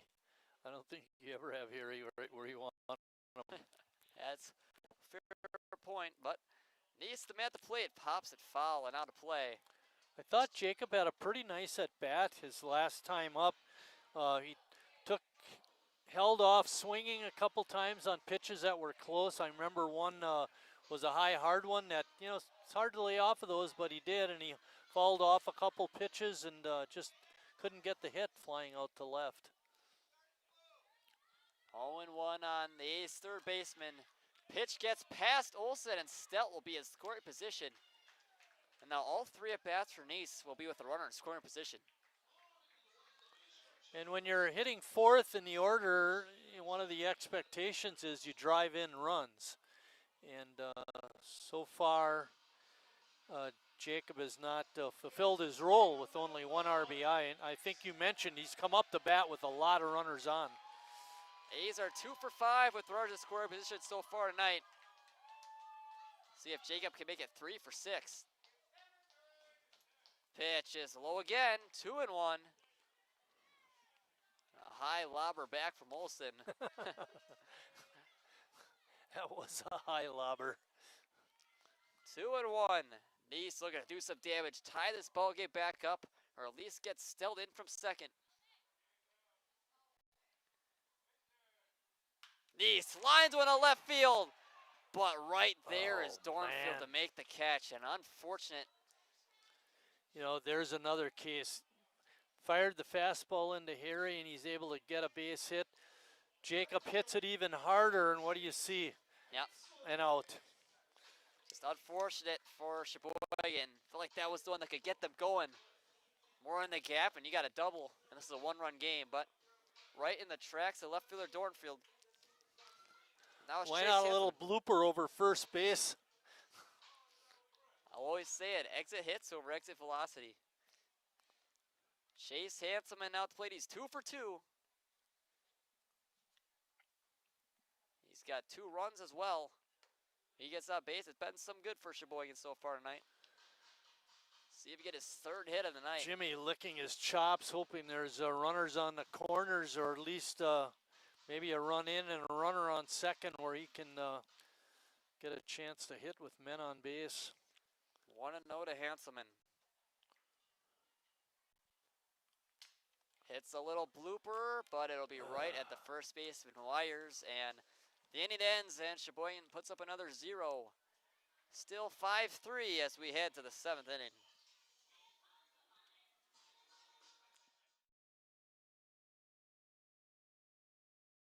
Estimated hold time is now less than 96 minutes.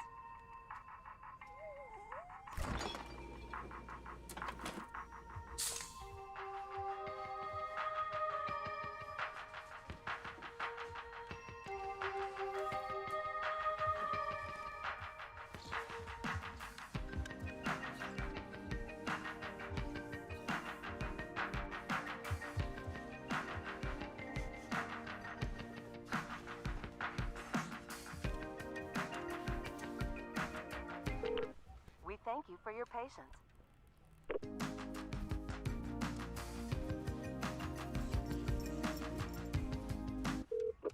Sorry, are you still there? Yes. Okay, please hold.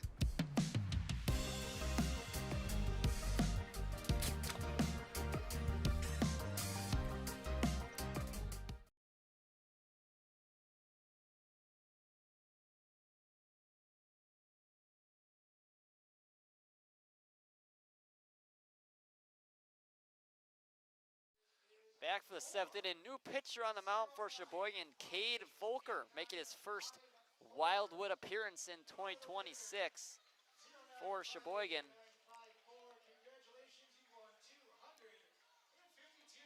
And he'll have to see the heart of the order, 4, 5, and 6, Alex Ramos, Bubba Thompson, and Evan Olson.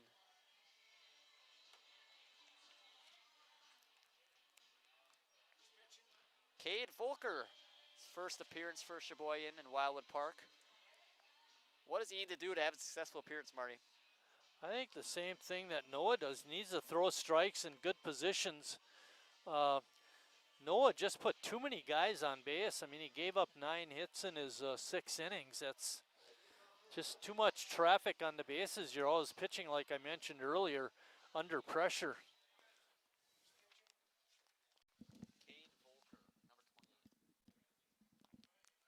Pitch in there, or just missed for ball 1.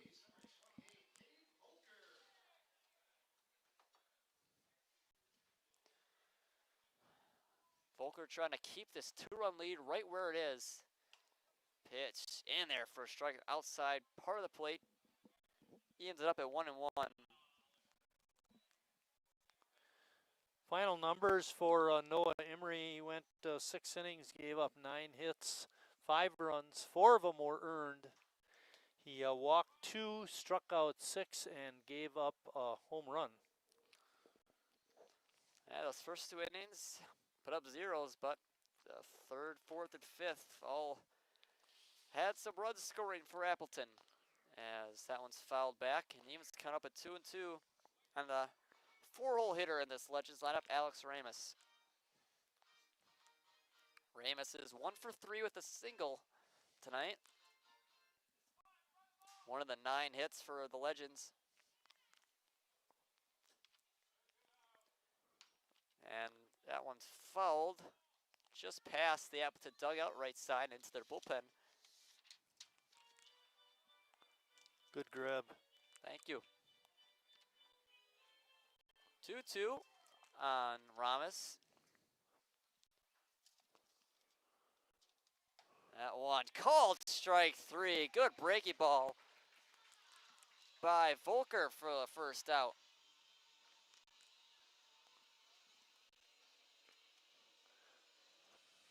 Bring up good pitch, Bubba like Thompson. you mentioned, Lucas, and we've seen a lot of strikeouts by A's pitchers. That's number 7. Hopefully we can shut them down and get some runs. Thompson now at the plate, the Dakota State University alumni. Pitch is high, ball 1. You know, Cade only threw an inning and 2/3 until that strikeout, and all of his outs have been strikeouts. He throws hard. Must have been in the Denmark game as Thompson, a fly ball to left center field. Going back is Ames, and he'll be there on the warning track to make the catch. That ball is flying the left center field right now. Oh boy, yeah. That looked like it was gone. Just enough room for the center fielder Ames to have a play on it right in front of that Scott Timberadler side out there. Evan Olson, the catcher. He's got 2 hits to his ledger in this Thursday night ball game. Both singles, as well as a pop out to Lemons at second. As takes that first pitch all the way. Maybe that's a good omen, Lucas. Long fly ball caught by our guys. Maybe we come next inning and get some runs. Wind not blowing out like it was earlier. 1-0. As that one in there for a strike. Olson disagrees. Takes a large step out of the box. 2 down. The first 2 retired by Volker. Strikeout and a flyout.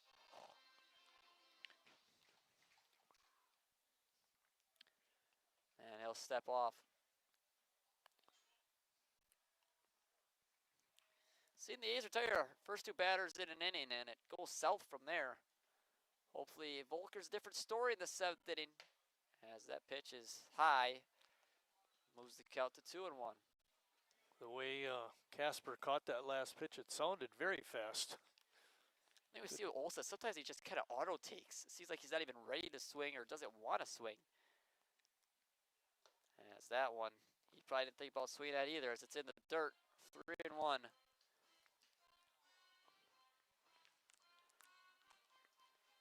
Olson, UWO member, goes to good majoring in physical education. 3-1 to him is inside for ball 4. Close call, but Olson draws the walk. I got my master's degree from Oshkosh. Did you? Yep. Congratulations. Thank you. Was it in physical education? Curriculum and instruction with an emphasis in physical education. A couple extra buzzwords in there. My paper was about originally it was going to be about an athletic code kind of thing, you know, what the steps were for making and all that.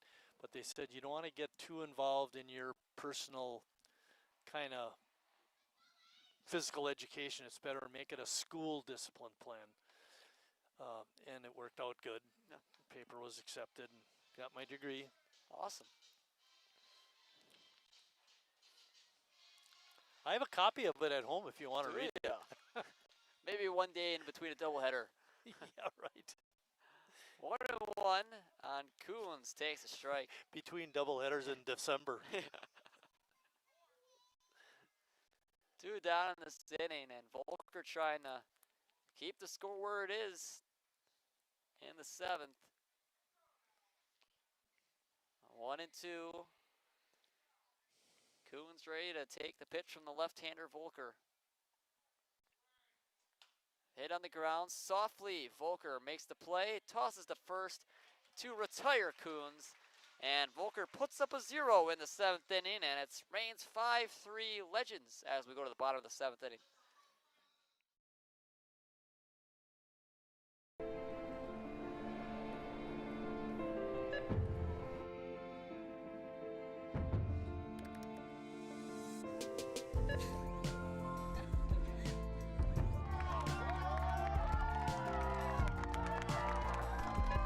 Whenever you shop Meijer, you help support programs like Boys and Girls Clubs and Girls Who Code that show kids they can dream anything and do even more.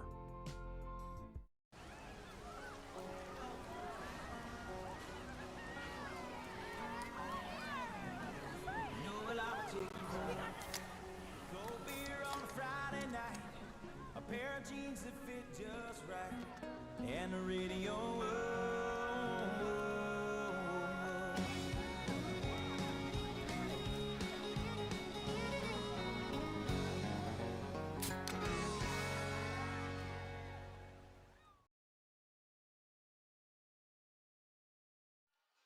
Bottom of the 7th inning, and Blake Wallenfang still out there for Appleton. He's thrown a gem so far, Marty. He's pitched very well, and mentioned it earlier, and it continued right through the 6th inning. He's around the plate all game, and not allowing Sheboygan a whole lot of hard hit balls. And it seems to me like he's gotten a little better as the game has moved along. He's got his work cut out for him against Jimmy Jurgensen, 6, 7, and 8 in the Sheboygan order, but part of the lineup that hasn't had a whole ton of success thus far. No. Hopefully Jimmy can get on base, and Tenney has gotten a hit off of him, an RBI single, and then we're looking at 7, 8, and 9. Hopefully they can light it up a little bit. This bottom part of the order has struggled tonight. The good news, at least for Sheboygan, Harry's going to be due up one more time. Hopefully he'll hit with runners in scoring position, or the other parts of the order can get those runs ahead of him. Yes. Then let Harry add to the lead. Yes, exactly. Jurgensen will be the first one to step in there.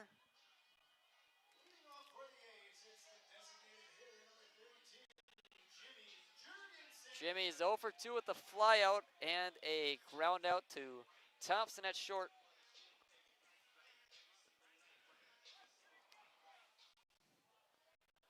We mentioned earlier in the season, Jimmy is a physical education teacher down in the Racine-Kenosha area.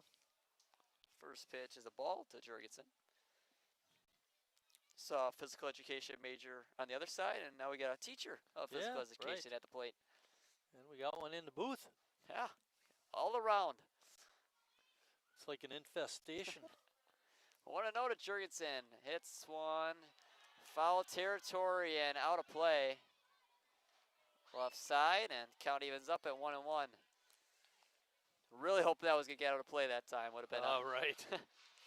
Not a great way to start off the 7th inning. I think we both thought we were going to have our second ball in the stands. Yes, it looked like it hit both one stands. Earlier. You know, that almost never happens. We'll go games before one lands in the stands. Especially, it's nice to have it when all the people are in the stands. Yes. 1-1 on the 6-hole hitter, Jurgensen. Trying to get to Blake Wallenfang. Lines one sharply, but it's going to be foul. Wow. If it was fair, it probably would have been caught. Yeah. Playing tightly on the lines as wires for Appleton. He's got good coverage of that line. Down right field and down the first baseline.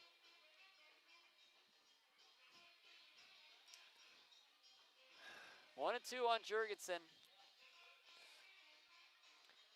Tenney, the man on deck. He has that RBI single back in the 2nd inning.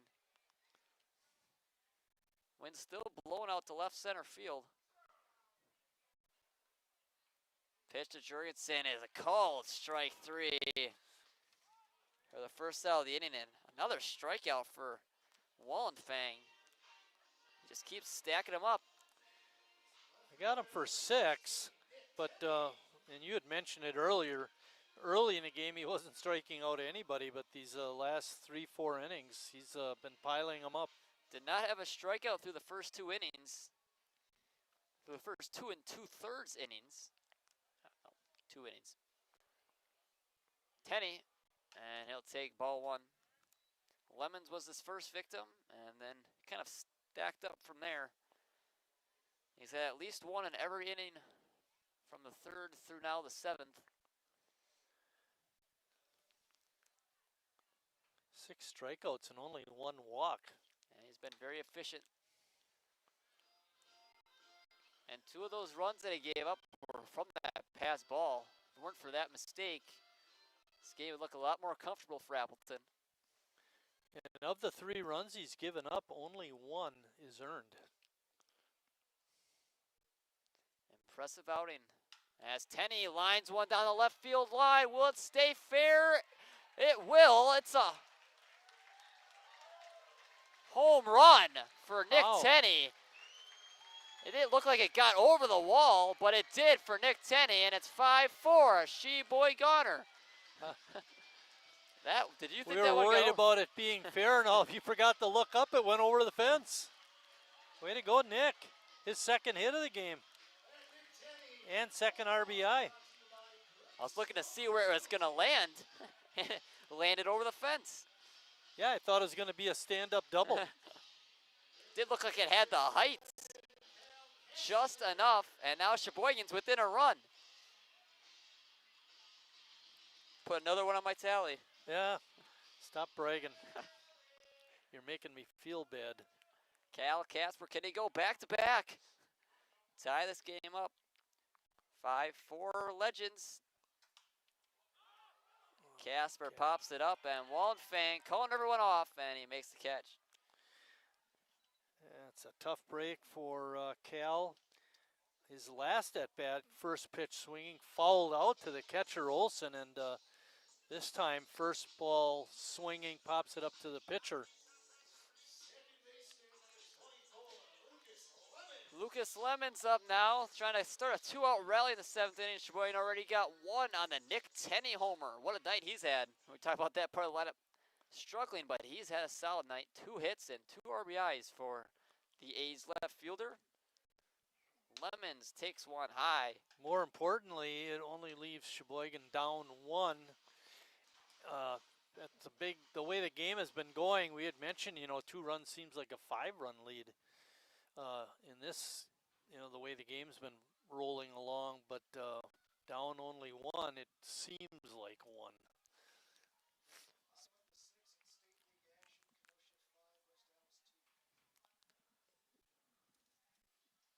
West Dallas State League Kenosha, action going on. 5-2. Kenosha up 5-2 on West Dallas in the 6th inning. This is a Newble game, won't count for the State League, but Sheboygan's gonna get into their State League action pretty soon. Come up this Saturday. Are there any teams that are playing in both leagues besides us? I do not think so. No, there are not. 2-0 on Lemons. And takes one in there for a strike. Many of the seasons since I've been working up here is we always seem to have at least Sheboygan and then somebody else that plays both in the Newble and the Wisconsin State League. Green Bay was that team last year, but they're no longer a member of the Newble. Right. 2-1 on Lemons, fouls it back. After falling behind 2-0, Wallenfangs worked his way back in it.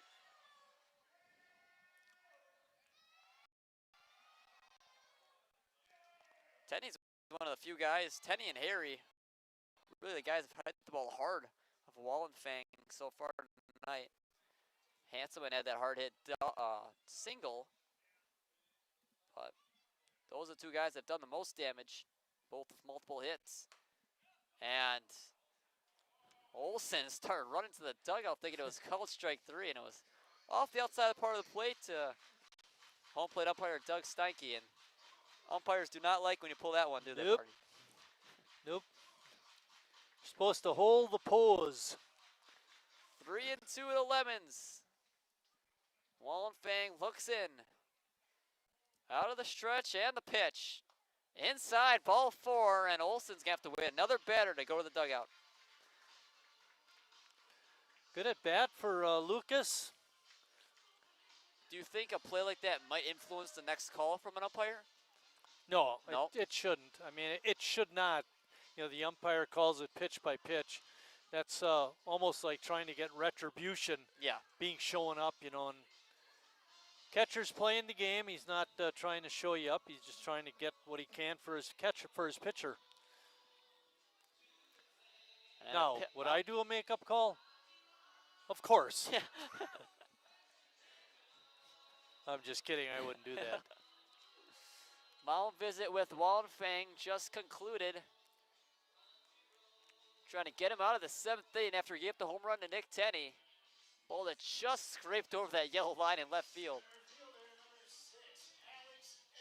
Alex Ames, the man at the plate. USC, you put Lemons in motion here. Try to give him a scoring position.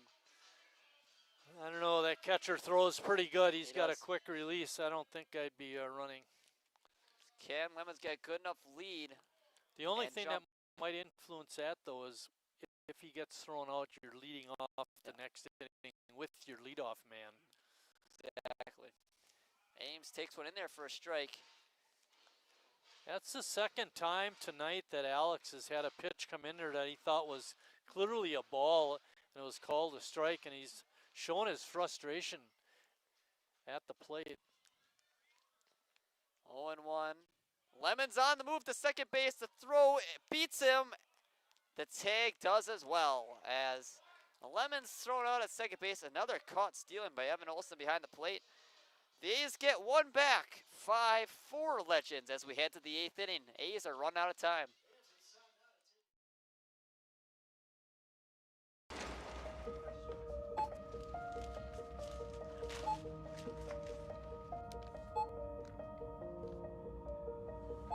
Whenever you shop Meijer,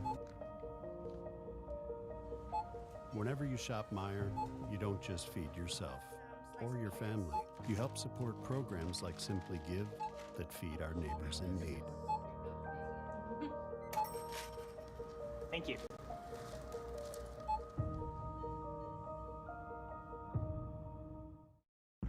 I grew up working in my family's supper clubs. This is where it started with us as far as the fish that we serve at Culver's today. We source the finest cod and batter each fillet by hand and always cook it to order. That beautiful golden brown color and flaky on the inside. The fish fry is a Midwest tradition. It's about families coming together. I love bringing this tradition to guests everywhere. Mom and Dad would be proud. Welcome to Delicious.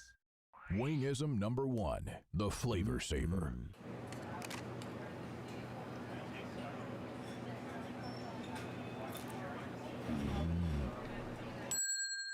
Legend Larry's, the definition of flavor. Wingism number 2, the Joker. Then her dad walked in. Dude, we're done eating. Use a napkin. You serious? Yeah. Are you serious? Yeah, I'm serious. Why so serious? Legend Larry's, the definition of flavor. Top of the 8th inning. Volker still on the mound for Sheboygan. Cole Dornfeld will be the man to lead it off for Appleton. He has that home run off of Emery back in the 4th inning. It's interesting. Cole was honorable mention all conference last year, and he's hitting 8th in the lineup. You don't see that very often. And he has a home run. Showing why he was on that team. He's 1 for 3 tonight, I should say. Pitch is low.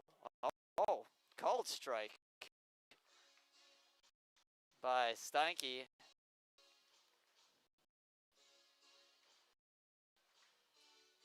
Good breaking ball that time by Volker to get one in there, even up the count at 1-1.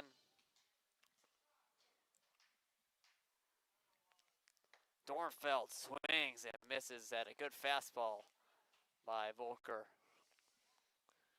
He's got a good one. Like those left-handers that throw hard. You was talking about that glove pop earlier. Yeah. You know he's got some velocity behind that fastball. Too bad we don't got a radar gun. See the actual numbers. Volker throws another pitch right past the bat of Dornfeld for the strikeout. I was thinking, you know what I really miss? When you were running the cameras and I was counting pitches. And we kind of know where the guys were. You have it on Game Changer. Oh, they do? They do. But I'm not logged in right now. I got to get back on. Don't you have to get like No, not to just see not just to see it. You don't have to. Okay. Nick Terrell, who is also a member of the All Newble team, is the pinch hitter for Peyton Just.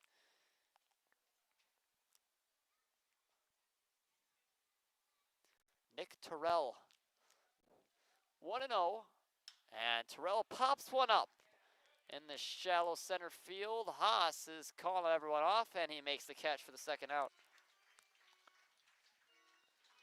Good to get 2 quick outs like that.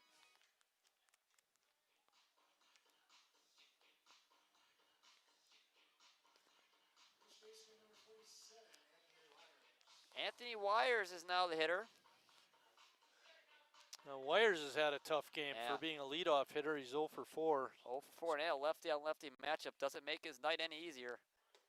First pitch is low, especially a hard throwing left-hander like Volker.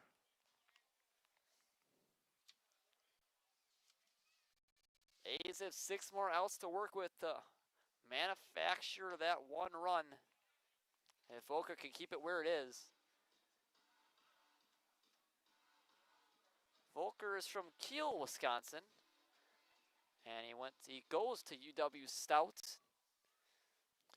He may have played his high school ball under Brad That one May. hit hard and takes a good hop, but Lemons able to come down with it. What a nice play by the second baseman, Lemons, and throws out Wires. We had the bottom half of the 8th inning, 5-4 Legends.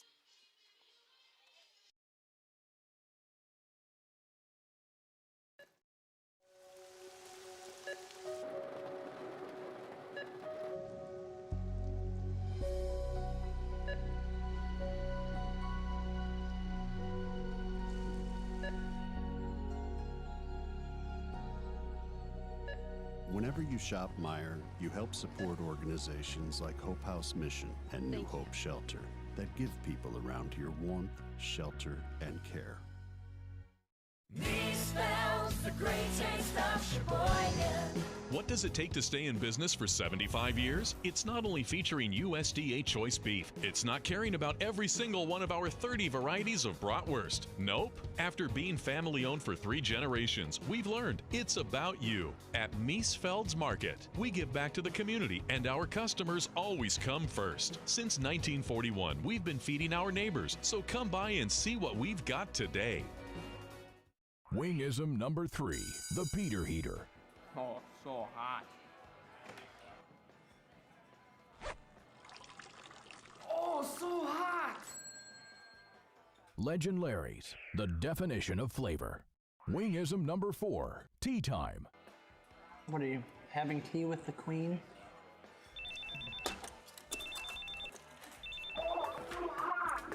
Hello. Nice. Legend Larry's, the definition of flavor.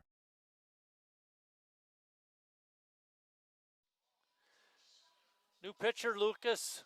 Who is it? Landon. And while you're doing that, also mention the answer to our trivia question. We're only late 1 inning. Did not come through on my promise of the 7th inning, but 8th inning works as well. But Landon Strife is the new man on the mound for Appleton. And the answer to our trivia question, which was who was the one team in MLB in 1976 that tried to experiment with wearing shorts, that was the Chicago White Sox. Good job. Landon Strife, hopefully the A's could get to him a little bit more than they got to the starter, Wallenfang. And this is the first 9-inning game at Wildwood Park that the A's are going to play in 2026. Yeah, that's a good thing too, since we're down a run. We thought it would come on Tuesday, but Kioska gave it to him. As it's now 2-0 on Ames. Sheboygan looking to get some runners in scoring position for Harry Stelt, who's due up 3rd in this inning. Ames, Haas, and Stelt. Pitch is low, and it's 3-0. Don't want to give Ames a leadoff base runner if you're Appleton. Well, dangerous to be at the base pass, but how much more dangerous Olsen is behind the plate, Marty. I got the final numbers for Wallenfang. He went 7, gave up 7 hits, 4 runs. Only 2 of those were earned. And a 4-pitch walk to Alex Ames. The leadoff runner's on for Sheboygan in the 8th. Walked 2, struck out 6, and gave up a home run. That's a great start for Sheboygan. New pitcher, sometimes all you need to see. George Haas, now the man at the plate. You gotta be taking it all the way here. Hasn't thrown a strike yet. Don't want to reward him. Right, right. Especially being down a run. Well, the question is, you can have him bunt again. Yeah. Thought he had a great bunt in the first inning, but Wallenfay with a heck of a play to return Ames at second base as the throw over is not in time. Strife wearing number 50 for the Appleton Legends, coming in this 8th inning to relieve the starter Blake Wallenfang. As Marty just mentioned, stats another check over on Ames at first base. Getting some Ramos, the third baseman, is up on the grass. You can see that on your monitor. And Strife doing his job, keeping the runner close. Gives a little bit more of a gap on the left side of the infield for Haas to try to get a base hit.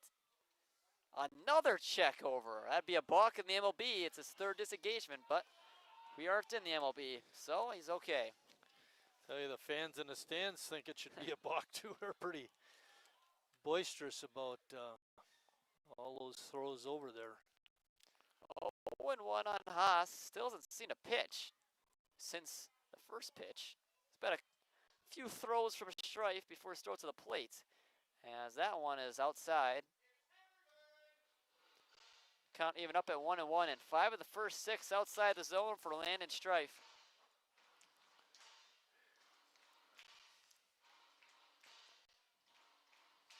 A's got one back in that 7th inning on Nick Tenney home run. Trying to put a couple more. Another check over of Ames at first. And the Boo Birds really starting to come out. And now Olson's going to have a chat with Strife. Olson's probably saying, I'm 2 for 3 at throwing guys out today. You don't need to keep them honest as much as you are. Yeah, right, exactly. And George goes up the third base line to talk to Tim Moyer. See what he wants him to do. With how far Ramos is on the third base grass, you don't really want to square and bunt, do you? Yeah, well, it's a matter of where you're going to bunt it. If you can get it down the first base line, it'd be more beneficial. With Ramos so far up, you can hardly bunt it to him, and that's why Strife is working so hard to keep the runner close, so they might have a play at second. The game within the game. Yes. 1-1, and that pitch is in there on Haas.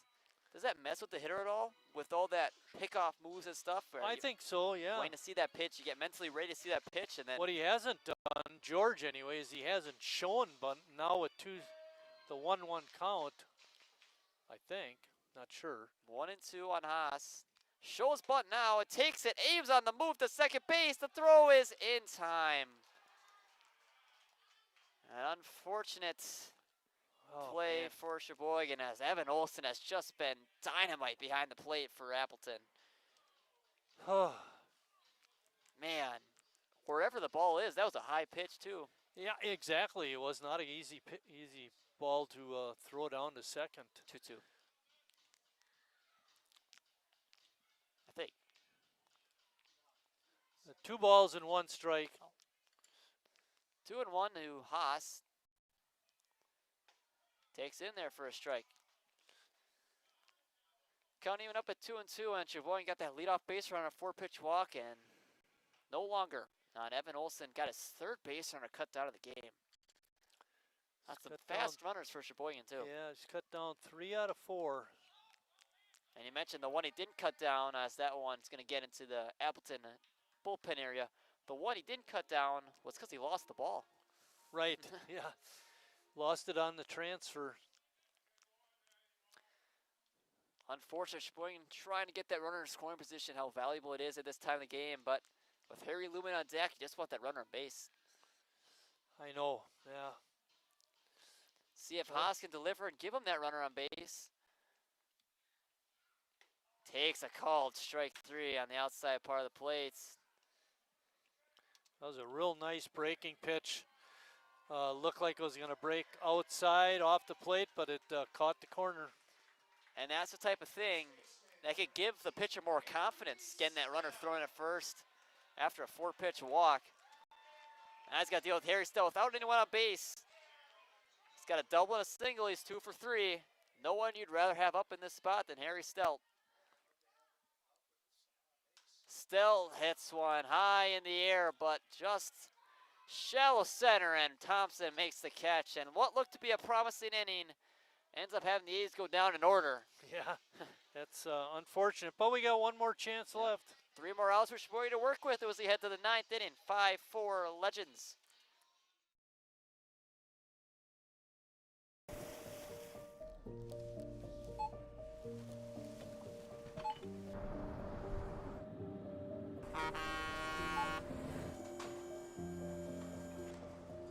Whenever you shop Meijer, you shop for more than yourself. You help support sustainability in all our communities. Thank you. Today, tomorrow, and for years to come.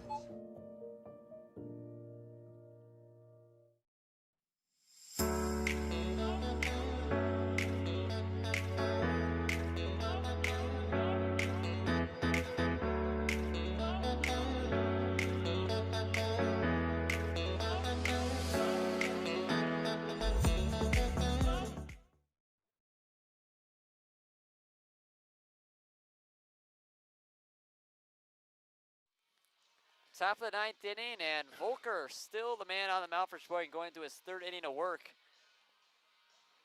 $252 was the 50-50 raffle. A really good crowd tonight, and money shows why. Yes, crowd has thinned out a little bit, but with the closeness of the game, hopefully Sheboygan can get a shutout inning by Volker and then win it in the bottom of the 9th. Yeah, we'll have 4, 5, and 6 due up. Was it you that said the game the other night Appleton played, a non-league game, was a walk-off win for them? Yeah, they're 5-0 to start the season, trying to make it 6-0. Sheboygan trying to put a dent in that record, as they've started off 3-4, Marty. Volker still on the mound. And the first pitch to Heitpus is in there for a strike. Volker so far has a walk and 2 strikeouts and 2 shutout innings, most importantly. Heitpus, Krull, and Ramos are the 3 due up for Appleton. As Heitpus hits one hard in right field, diving attempt and caught by Hanselman in right. Wow, what a play that was by Chase Hanselman. Oh, wow. It's nice to see their guys get robbed. I thought that was going to be an easy base hit for Heitpus, but Hanselman took one away. Chase had a great break on the ball and made a really nice play. Luke Krull, and he's hit the ball hard a few times tonight and lined out the Hanselman's last time up, but he's got a triple and a single. Takes a strike that time. Just keep him in the ballpark. He does have a strikeout, though. The first time he saw Emery came up empty. See if Volker can do it the first time he sees him, as that one hit on the ground foul. 0-2. Don't want to look ahead to that bottom of the 9th, but 4, 5, 6 for Sheboygan. I want to keep it right where it is. Yeah, nice part of the order to send up against Strife. 0-2, 1 out. Krull at the plate against Volker, the man on the mound. Pitch. Oh. Looked like he wanted to offer, but he held back. 1-2. Heitpus lined out on a great timing play by Hanselman to start this inning. Now a 2-strike count on Luke Krull, the man hitting 3rd. And that pitch is low. He's played a good center field tonight for Appleton. Nearly had that one jumping grab on Harry. Yes, that was, he retreated well on it, but Harry got the better of him, and that's a good thing. Yeah. He's nearly hit 380 at St. Scholastica. You heard of that before? I've heard of that college. San Scholastica. I don't know where it's located. Majoring in business and finance, 379 with 34 RBIs. He's proved those numbers tonight. And a swing and a miss, and Volker got him swinging. Alex Ramos will be the man up now.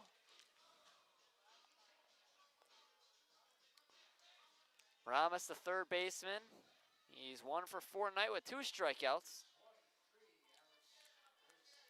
And Ramos was the man that greeted Volker in the 7th inning. Just the 1 base runner. Volker's given up on the walk. Volker threw him a nice, I believe it was a breaking pitch that Ramos didn't think was a strike. Umpire Steinke did, and he was called out for that first out back in the 7th. 0-1. Pitch in there for a strike. 0-2 now. Volker tried to get through 3 strong innings. He's looked really good tonight. He's Sometimes that, what we needed. Yes. Sometimes that righty to lefty switching from starter to reliever can make a difference. It sure has so far for Appleton. As reaches up to get that one. Foul territory still going after it. Just in the bullpen area on the right side of the field. Count remains 0-2 on Alex Ramos. He had 13 doubles in college this season, Marty. That's a lot. That's The pitch is in there, called strike 3. And Volker with 3 shutout innings for Sheboygan keeps it right where it is, 5-4. The A's with 3 more outs to tie this ball game up.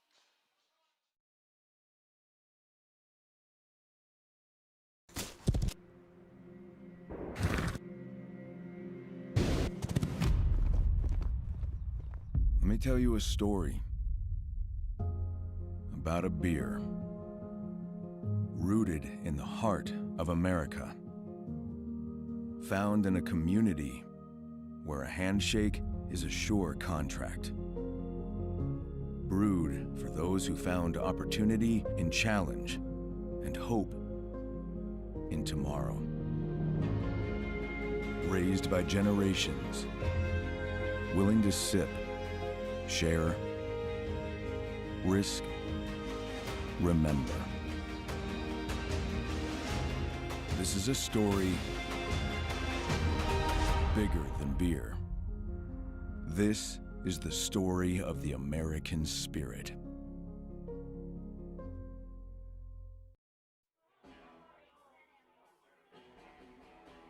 All right, guys, we got teriyaki, honey barbecue, and mild. Enjoy.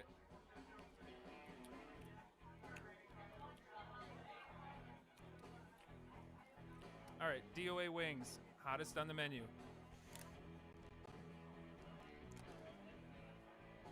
You got a problem?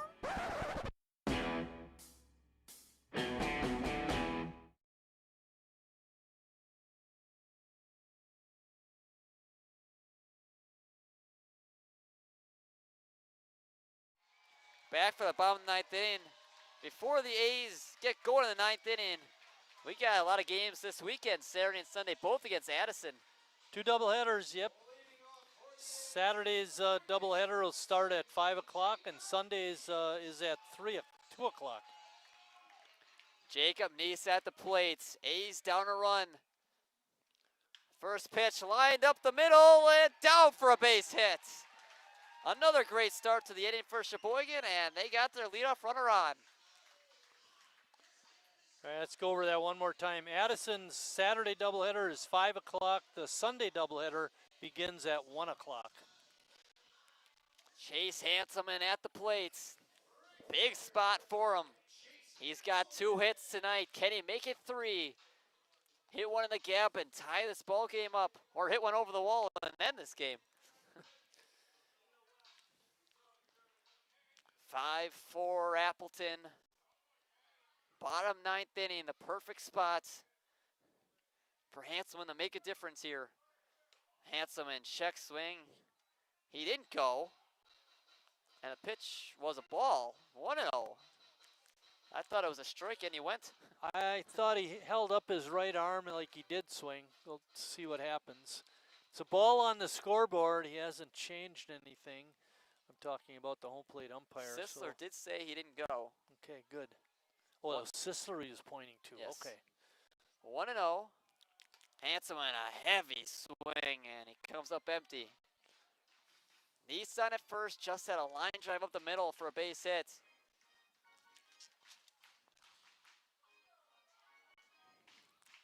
Strife on the mound, trying to escape for Appleton, while Sheboygan trying to go home and send these fans home happy with a Newbo win and put the record to 1-1 early in the season. Handsome and lines one in the gap at right center field. It's going to get down for a base hit. Nice will stay at second. The first two reach for Sheboygan in the ninth. Good base running by Jacob Neese. He hit second base hard, but took a glance back and saw that Krull had made a real nice play and fired it right back in. He'd have been a dead duck at third if he'd have tried. And a mound visit for Appleton, probably just to calm down Landon Strife on the mound. 2 base hits. Fans are getting going here at Wildwood Park. Jurgensen at the plate. What a spot this would be for him, Marty. Yeah, Jimmy 0 for 3. He's overdue. Harry coming up and talking to him also. Looks to be a new pitcher for Appleton. Grant Bader looked to be the man walking onto the mound, number 24. Tim Moyer talking with Handsome and Anise. Base running tendencies. Grant Bader, the man on the mound now for Appleton. The first left-hander that Sheboygan will see at Wildwood Park this year, Marty. Interesting. And that's a good switch by manager for Appleton, making Jimmy see a left-hander.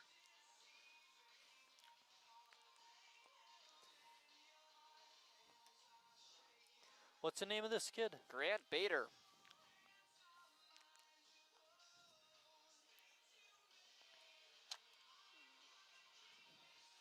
Bader will have to see the 6-hole Jimmy Jurgensen, a lefty, but then righty, righty, righty. And the A's line up with Tenney, Casper, and Lemons. Runners at first and second for the A's. Down a run. Trying to force extras or take the lead and win this thing. Just got to put some balls in play. You can't go down swinging or pop it up on the infield. Yeah, make it a productive out. Yes. Hopefully you can get the runners over. I've never seen Jimmy bunt in his A's career. I don't think he's going to be bunting in this situation. But be productive.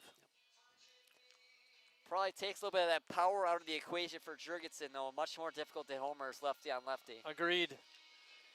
Now, one of the things that we have seen Jimmy do against the left-hander is go to left field. Yes. Instead of trying to pull the ball. Becomes more of a complete hitter when it comes to that lefty-lefty matchup. Tries to take that ball to the other field, wait back on a little bit like you mentioned. Fans getting loud here. They know this is their chance to win the ball game. Nobody out in the ninth. 2 runners on, and lefty-on-lefty matchup for Jimmy Jurgensen. Knee side at second, Hanselman on at first. Jurgensen at the plate. Jacob has pretty good speed over at second base. And Hanselman's got really good speed. Hanselman, yeah, very good speed. Ball in the gap will be really interesting. First pitch from Bader is outside, ball 1. Well, if Bader puts a pitch like that in the strike zone, that would be the perfect opportunity for Jimmy to go to left. Bader looks in. The pitch to Jurgensen. In there on the outside corner for a strike. Tough pitch to hit. That's nearly impossible to hit. 1-1 on Jimmy. Big situation. He's got a homer on the season. He's also got a double. Jurgensen hits one deep to right field. Going back at the wall. It's out of here. Walk-off 3-run homer for Jimmy Jurgensen. It's a Sheboygan to win it for Sheboygan. And we're talking about he lost some power lefty on lefty.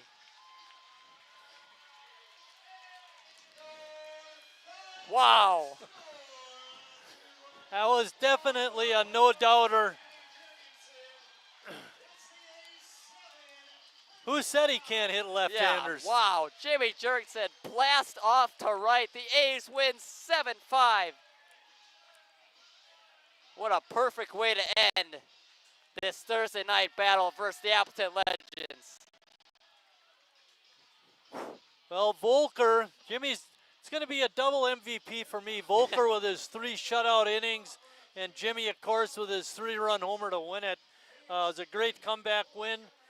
A's never given up. Wow. Yeah, not much more you could say. That was the pinnacle of base right there. A walk-off home run for Sheboygan. And you talk about your MVPs being Volker and obviously Jurgensen, who hit the big home run. The A's we talked about will play their next game, a doubleheader on Saturday against the Appleton Legends. That'll be our next broadcast. But until then, for Mike Martin, the Hall of Famer, and Lucas Schulze, God bless.